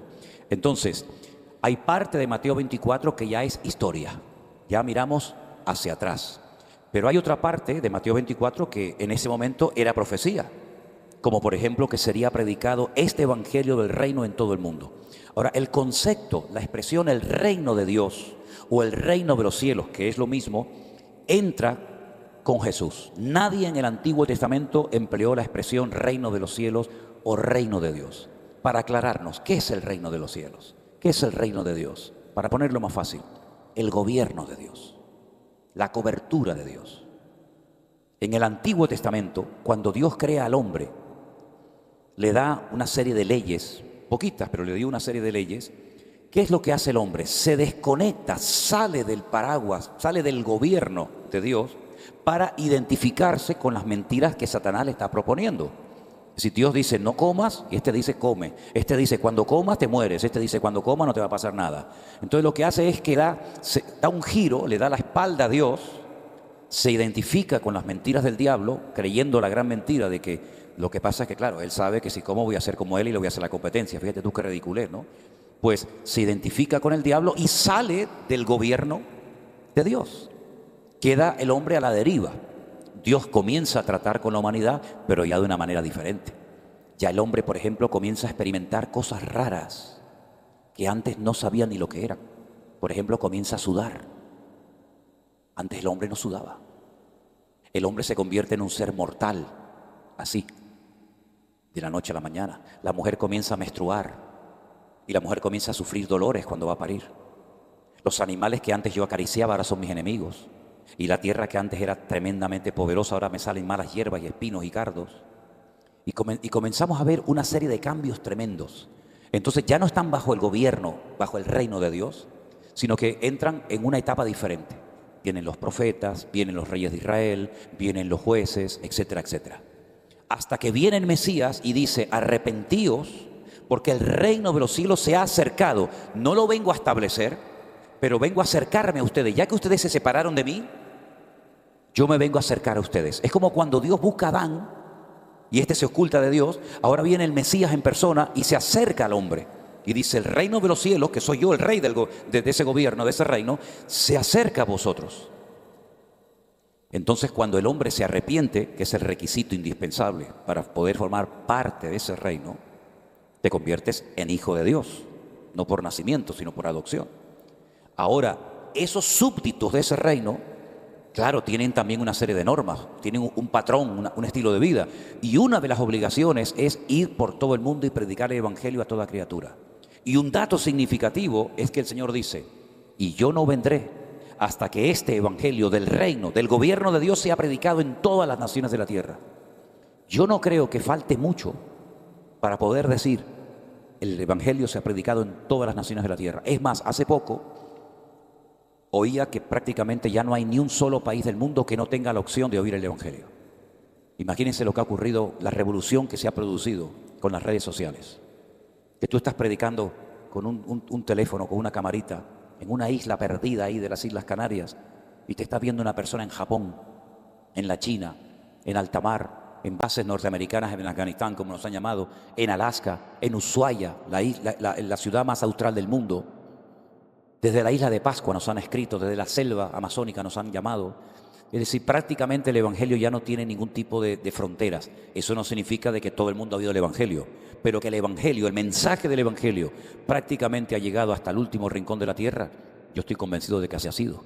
Entonces yo creo que nos encontramos en un momento de la historia donde pocas cosas, muy poquitas cosas, cada vez menos, tienen que darse para los acontecimientos finales. Por ejemplo, la reconstrucción del templo de Jerusalén. Eso no se ha dado, pero se va a dar, no se preocupen que se va a dar. Porque el sueño de toda la vida de este presidente que está ahora en Israel, Benjamín Netanyahu, es reconstruir el templo de Jerusalén. Hasta tal punto que cuando él ganó las últimas elecciones no las ganó por mayoría. Hoy en día es muy difícil para un partido político, para un gobierno, ganar por una inmensa mayoría. Después se unen los pequeñitos y el que ganó pierde otra vez, ¿no? Pero ¿qué fue lo que hizo este hombre? Pidió apoyo ¿de quién? De los religiosos. Los religiosos, los ultraortodoxos judíos tienen dos partidos políticos. Uno se llama el partido de Shash y el otro ahora mismo no recuerdo. Y ellos son los que le han dado apoyo. ¿Pero apoyo a cambio de qué? Nadie te apoya a cambio de nada. Entonces ellos han puesto sus condiciones. Y una de las metas de los partidos religiosos de Israel es que se les permita subir arriba y reconstruir el templo de Jerusalén. ¿Qué es lo que está haciendo Benjamín Netanyahu? Exactamente igual la estrategia del rey David. La misma. David, ¿qué hacía? Tengo los amalecitas al sur. Tengo a los filisteos en la franja de Gaza. Tengo a los amonitas y moabitas a la derecha. Tengo en el norte no sé qué.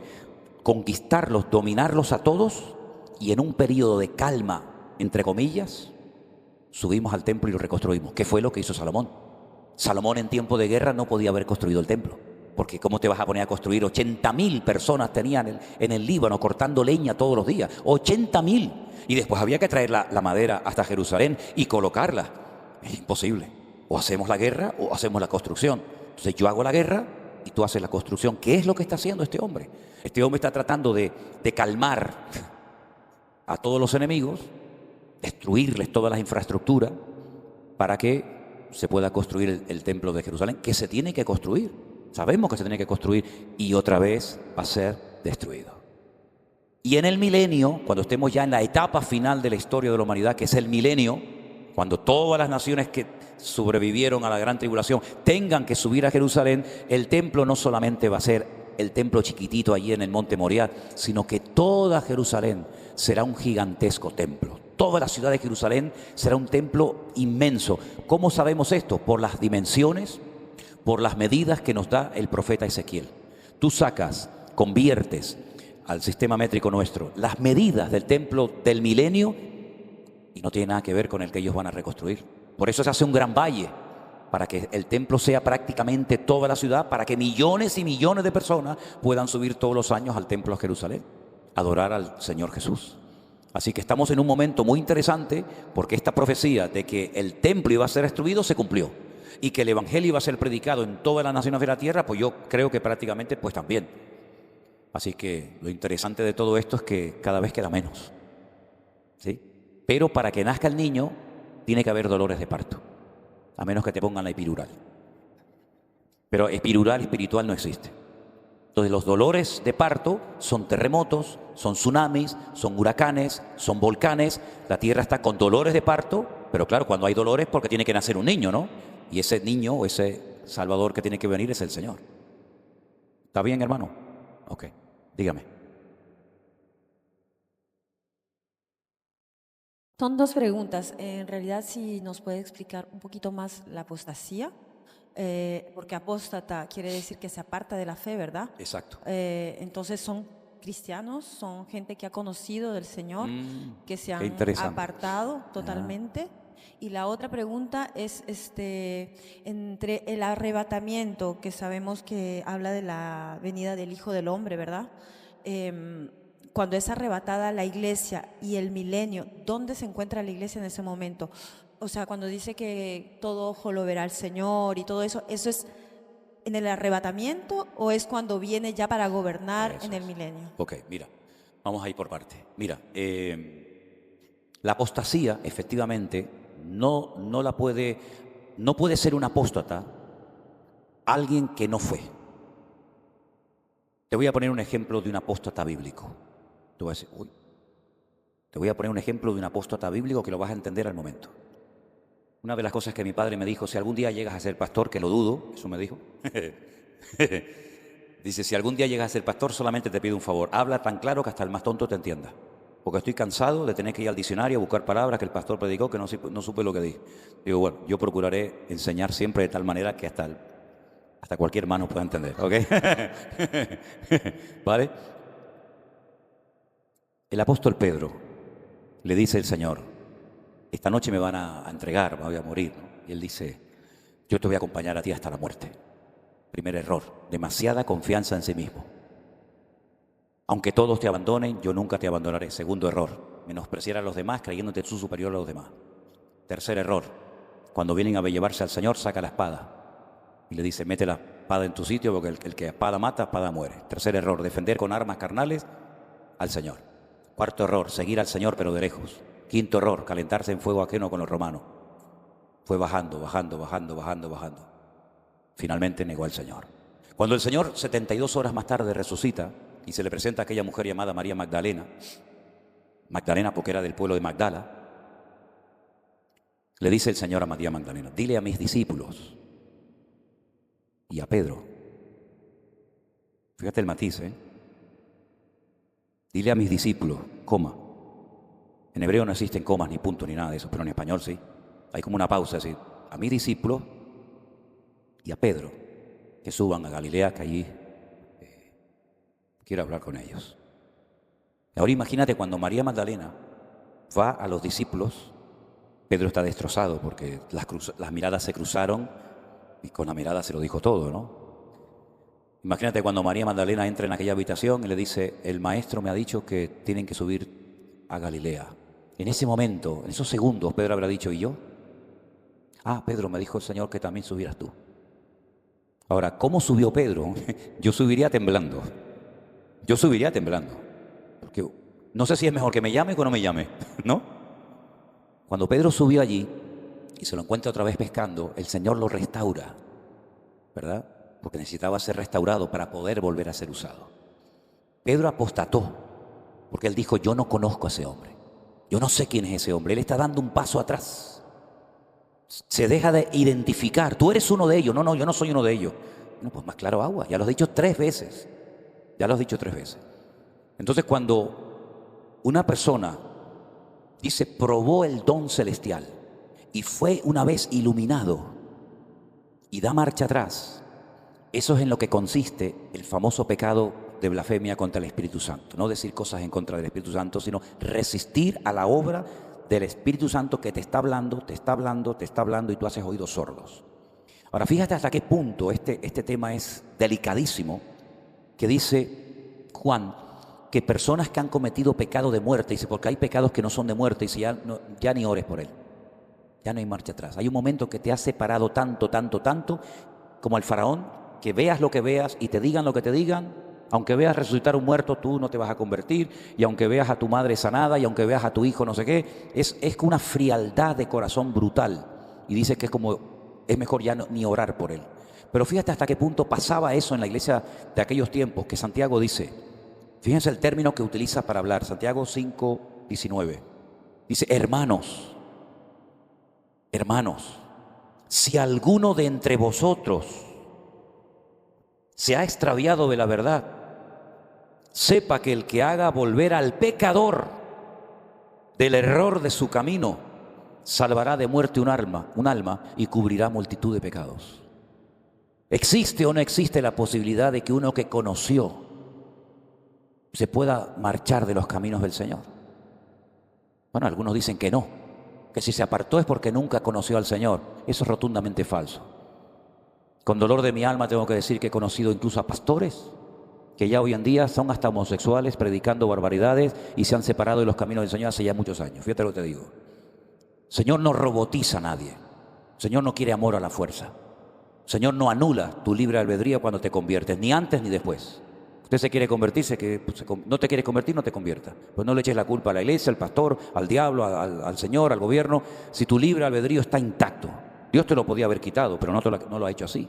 O sea, hay la posibilidad de que una persona que conoció de marcha atrás y se convierta en un apóstata. Es más, cuando ustedes estudien el mensaje a cada una de las 7 iglesias del Apocalipsis, a una, saben que siempre está bueno, y al que venciere, yo le daré tal cosa, y al que venciere se sentará conmigo en mi trono, y al que venciere, a una dice, y al que venciere, no borraré su nombre del libro de la vida. Es decir, que así como te escribí, así te puedo borrar. Pero si vence y eres fiel hasta la muerte, entonces no borro tu nombre del libro de la vida.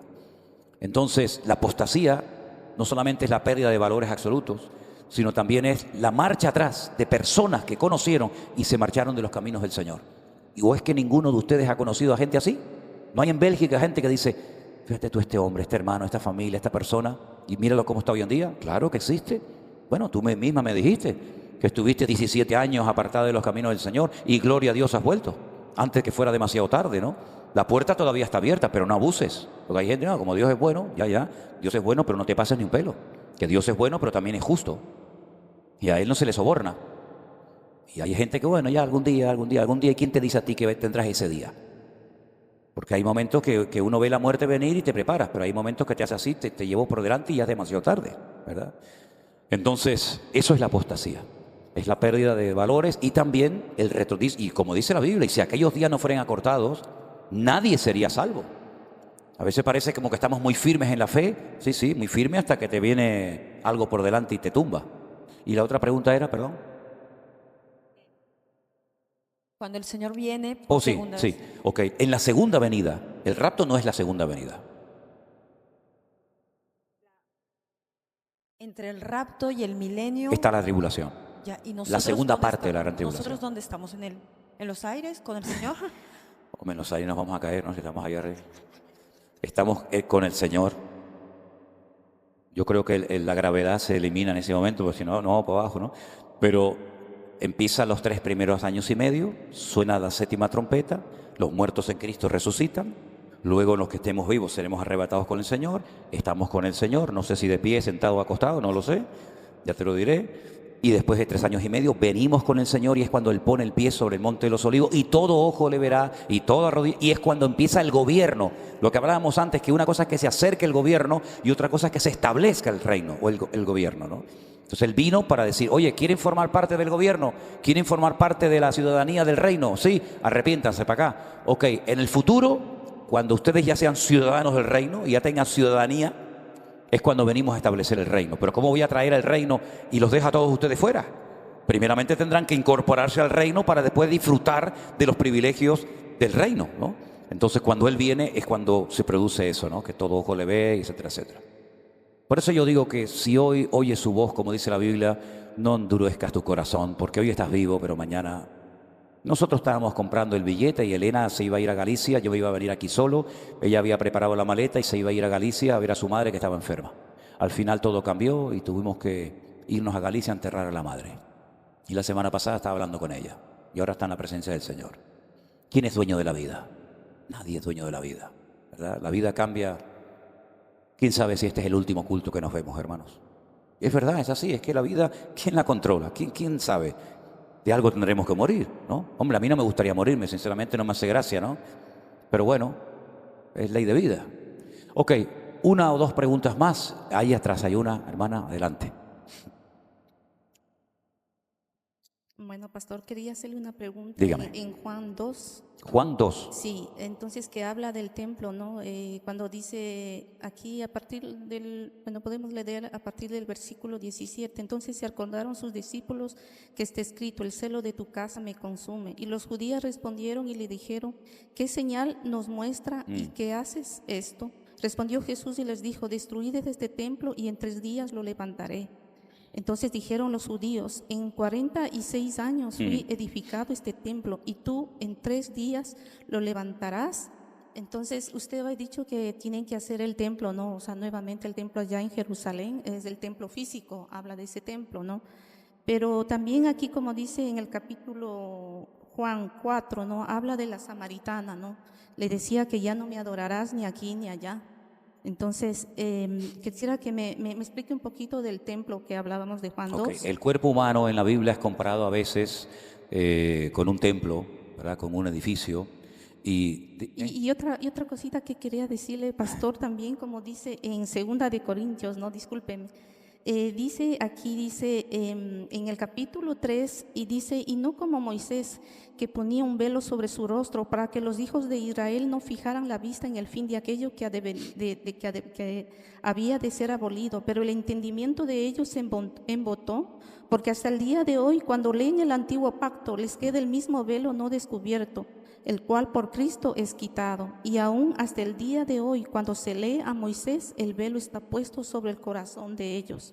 Pero cuando se conviertan al Señor, el velo será quitado, porque el Señor es el Espíritu, y donde está el Espíritu del Señor, allí hay libertad. Por tanto, nosotros todos mismos, mirando a cara descubierta, como un espejo, la gloria del Señor, somos transformados de gloria en gloria, en la misma imagen como el Espíritu del Señor.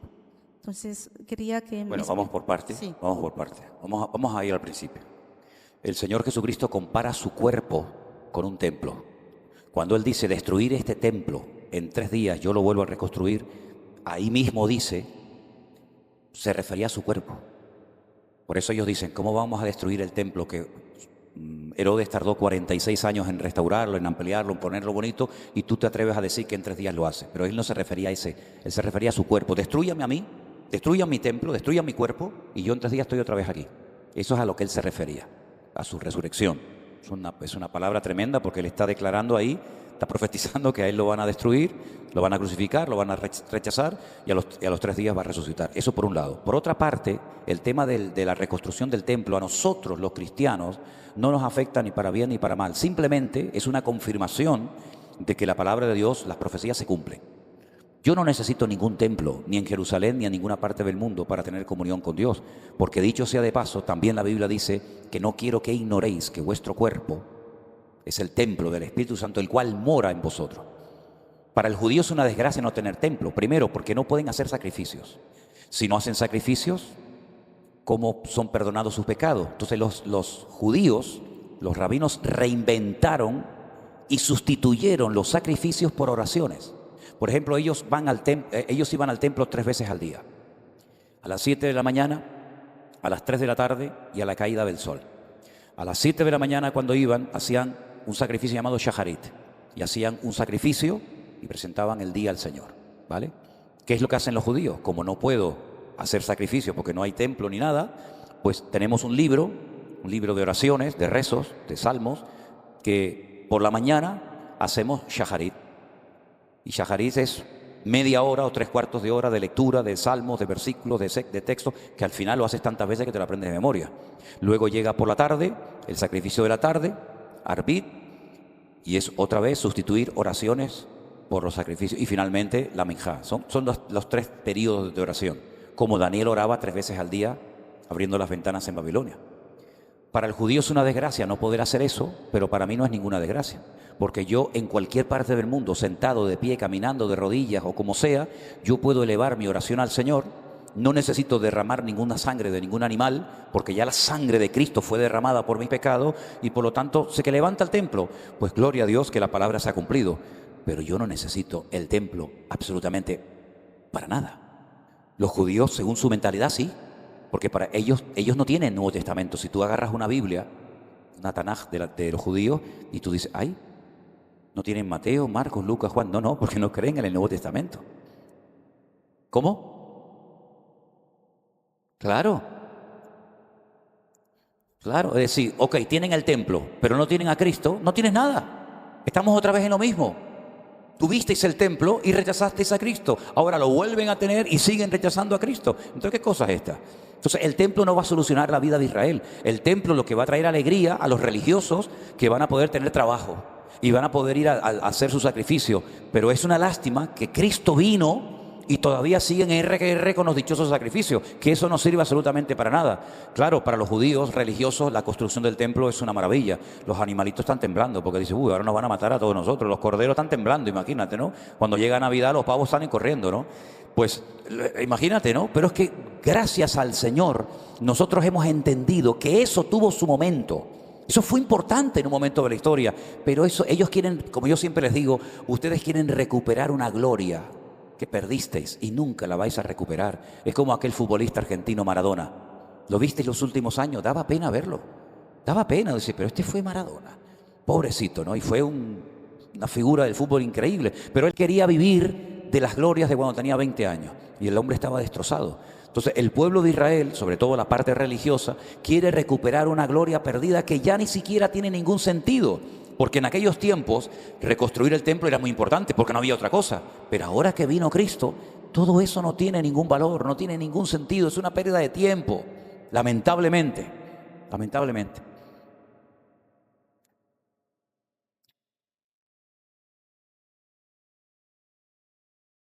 Como dije el otro día, ese altar portátil que ya han hecho, que lo quieren subir arriba para hacer sacrificios, ya lo han dicho. Nosotros no necesitamos la sangre de ningún cordero de Dios que quita el pecado del mundo, como ustedes los cristianos. Nosotros tenemos nuestro altar y nuestro sacrificio de animales. Más pecado, más desobediencia, más rebeldía todavía. Bueno, por eso el anticristo les va a meter un palo, porque se van a confiar tanto de que por fin tenemos nuestro templo, y cuando creas que ya has conseguido la gloria, otra vez, porque el templo de Jerusalén, el tercero, va a ser otra vez profanado y destruido. Y ya van 13. Bueno, dice el refrán, a la tercera va la vencida, ¿no? A ver si es verdad. Pero un segundito. Quedó lo de Corintios. ¿Qué era lo de Corintios? El velo, bueno, sí, bueno, ok, perdón, rápidamente, mira, cuando Moisés bajó de la montaña después de haber estado en comunión con el Señor durante tanto tiempo, dice que el rostro le brillaba. Él no se dio cuenta, pero la gente le dijo, mira, te brilla tanto la cara de la presencia del Señor que llevas, que mejor que te la tapes, que te la cubras. Entonces Pablo, de una forma metafórica, dice, así como Moisés se tenía que tapar la cara por el brillo, por el reflejo de la gloria del Señor, ese velo a este pueblo se le quedó en el corazón. Y por eso leen y leen, porque mira que leen, y leen y oran y ayunan y hacen esto y no entienden nada. Siempre están un pueblo tan inteligente, un pueblo tan culto que no entiende las profecías. Y le das a Isaías 53 y te lo dicen así, que me ha pasado a mí, ¿verdad? Mira, hay un versículo que dice, culano, catzón, saíno, isla da copa, nino, va, donai, fiquía, boed, apón, culano. Sí. Como dice, el Señor cargó, todos nosotros nos descarriamos como ovejas, cada cual se apartó por su camino, mas Jehová cargó en él el pecado de todos nosotros. ¿Y este quién es? Y te dicen, no sé, no entiendo nada. Y no entienden, están leyendo su Biblia y no entienden nada. Y te dicen, bueno, pues este que sufre, que es llevado como cordero al matadero, somos nosotros, ¿no? Los judíos. Yo, ¿cómo que usted es el judío? Este es el Mesías. Y entonces, como era un capítulo que traía tanta polémica, muchos rabinos, ya desde la época de Rashi, un rabino francés muy famoso, dijo, ese capítulo no lo lean, no lo lean. Y lo prohibió, y no lo leen el capítulo. Y es tremendo, ¿no? Ver cómo tienen esa ceguera, pero dice Pablo, pero cuando tú te conviertas a Cristo, lo vas a entender todo. Es como que te quitan el velo, ¿no? Como a Pablo que se le cayeron las escamas. Uy, ahora entiendo. Ahora entiende. Y las barbaridades que hiciste antes, ¿qué? Por eso dice que cuando el pueblo de Israel lo vea venir a él en las nubes y verán al que traspasaron, y ahora te voy a contar una cosa impresionante, verán al que traspasaron, harán gran lamentación por él, porque dirán, Dios mío, aceptamos a miles de mesías falsos, que te podría dar una lista enorme de falsos mesías que aceptaron, y al verdadero lo rechazaron. Y ahora resulta que el que viene a ayudarnos a nosotros era el verdadero Mesías, que nosotros le dijimos, quédate ahí, no queremos saber nada contigo. Que hasta fueron capaces de darle dinero a los romanos para que dijeran, díganle que los discípulos robaron el cuerpo. Sabían que había resucitado, pero eran tan duros de servir que prefirieron gastarse el dinero para promulgar una mentira que aceptar que el Mesías había resucitado. Es el colmo de los colmos, ¿no? Pues fíjate tú que los judíos siempre han dicho que toda la Biblia que tenemos hoy en día es exactamente igual, ni una coma, ni una tilde, todas las letras, de hecho, ellos saben cuántas letras hay en cada capítulo, cuántos versículos hay en cada, lo saben absolutamente todo, tienen un registro increíble. Hasta con un pelo hacen así, a ver si están las medidas de letra a letra igual. Es una cosa tremenda. Y resulta de que veo que hay unos pergaminos que se descubrieron en 1947 junto al Mar Muerto por un joven beduino que perdió una cabra y empezó a buscar la cabra, y entonces empezó a tirar piedras en una cueva a ver si, y oía que pum, pum, pum, algo se rompía. El muchacho entró a la cueva y encontró docenas y docenas de ánforas así de barro, las abrió y dentro había unos rollos, unos pergaminos, los famosos rollos del Mar Muerto, las copias de escritura más antiguas de la historia. Claro, todo esto fue una polémica, aún no existía el Estado de Israel, pero bueno, esos pergaminos, gracias al Señor, ya están en el Museo del Templo en Jerusalén. No, en el Museo del Templo, no, en el Museo del Libro en Jerusalén. El libro del profeta Isaías está en un rollo que va así por toda la pared. Saben que el libro de Isaías tiene 66 capítulos, enorme, ¿no? Entonces son pieles que las atan con los tendones de los animales, y es impresionante ver aquello, ¿no? Y en ese pergamino y en otros libros que aparecieron como los salmos, hay un salmo que es el Salmo 22 que dice: horadaron mis manos y mis pies. ¿Lo habéis leído ese salmo, no? Horadaron mis manos y mis pies. En esos pergaminos que ellos dicen que son exactos a los actuales, lo dice. Pero resulta que coges una Biblia de los judíos, de los manuscritos más modernos, y llegas al Salmo 22 y no dice horadaron. Simplemente cambiaron, no tengo una pizarra aquí para enseñar, solamente cambiaron una cosita, un palito nomás. Y en vez de poner horadaron mis manos y mis pies, dice como león mis manos y mis pies. Como león, mis manos. Entonces yo cogí una copia del pergamino antiguo y una copia del pergamino moderno. Y me voy a hablar con los rabinos y les digo: ¿les puedo hacer unas preguntas? A ellos les encanta que les hagas preguntas, que tú parezcas como un imbécil, como un ignorante, porque ellos son los jaján, ellos son los sabios, este pobre desgraciado no sabe nada y tal. Y les digo: ¿es verdad que toda la Biblia, letra? Sí, es verdad. Digo, mire, en el Megilá de los Teilín, en el Mar Muerto, he sacado una copia del Salmo 22 y mire lo que leí. Y dice, ¿qué dice aquí? Horadaron mis manos y mis pies. Okay. Cogí una Biblia de ellos actual y le digo: lea el Salmo 22. Si el hombre llega a tener dentadura, se le cae al suelo al viejo la dentadura. Dice, ¿cómo? Digo, ¿cuál es el verdadero? ¿Horadaron mis manos y mis pies o como león mis manos y mis pies? ¿Cuál es el de los dos verdaderos? Y al momento el hombre entró en pánico y me dice: me tengo que ir, tengo que estudiar, tengo que averiguar esto. No lo volví a ver más, no sé dónde se habrá ido el hombre, ¿no? Pero te das cuenta cómo fueron capaces incluso de quitar un palito, que simplemente cambiando un palito cambias la palabra de horadaron a león, carré, como león, ¿no? En vez de carú, dice carú y pone carré. Es increíble. Entonces, ese velo que tienen, muchos lo tienen porque no lo quieren perder. Porque le hablas del Señor, tienen prohibido leer el Nuevo Testamento. Prohibido leer el Nuevo Testamento. Yo estaba un día en el Shuk, en el mercado de Jerusalén, y estoy allí comprando, comiendo, no sé qué, y de repente un muchacho así grande se me acerca y me dice, pero el hombre estaba con un estado muy nervioso, y me dice: yo tuve un sueño hace unos días y yo te vi a ti, que tú me hablabas a mí de Dios. Digo, bueno, pues nada. Digo, pero seguro que era yo. Y dice, sí. Digo, bueno, pues nada, pues te hablamos. Nos sentamos allí, nos tomamos un café y le empieza a hablar del Señor. Y cuando llego al nombre del Señor me dice, no, pero a gritos, no pronuncies, porque mi rabino me dijo que si alguien pronuncia el nombre de Yeshua, el nombre de Jesús, delante de mí, me caigo muerto. Les meten miedo en el cuerpo a la gente. Entonces la gente ni lee el Nuevo Testamento. Entonces, ¿qué hace una señora muy viejita, muy mayor, cristiana, que vive en Jerusalén? Como sales a la calle, regalas Nuevo Testamento y no te lo aceptan porque es un libro maldito, es el libro de los cristianos, yo no puedo leer eso porque mi rabino lo ha prohibido. El Señor le dio una sabiduría a esta viejita tremenda, y ¿sabe lo que hizo? Fotocopió el Nuevo Testamento. Y entonces va regalando fotocopias del Nuevo Testamento. El rabino me dijo que no acepte los libros, pero no me dijo que no acepte fotocopias. Y leen la fotocopia. Es increíble, ¿no? Pero hasta que no se den un golpetazo contra la pared no van a entrar en razón. Es triste, pero también hay muchos judíos cristianos como nosotros, y hermanos nuestros en la fe, que aprecian mucho que vamos a visitarlos, que les levantamos las manos, como dicen, pastores que conozco allí, iglesias en las que he predicado, en Askelon, en Jerusalén, en Tel Aviv. Pero es un pueblo que necesita mucho, mucho, mucho del Señor. La verdad que es triste, ¿no? Uno piensa que allí todo el mundo es cristiano, que todo el mundo lee la Biblia y ni siquiera pronuncian el nombre Yeshua, sino otro nombre, y escupen al suelo, como diciendo que ese nombre sea borrado y no haya memoria más de ese nombre. Y si leen el Talmud, si leen el famoso Talmud, que es toda la tradición judía, lo que dice de Jesús es terrible. Por ejemplo, una de las cosas que dice es que María, la madre de Jesús, engañó a sus padres diciendo que el Espíritu Santo la había dejado embarazada, y es mentira. Se acostó con un centurión romano llamado Pantera, que la dejó embarazada y después le hizo creer que ese niño era un milagro del Señor y era una fornicación que cometió con un romano. Bueno, terrible. Las cosas que cuenta el Talmud de Jesús son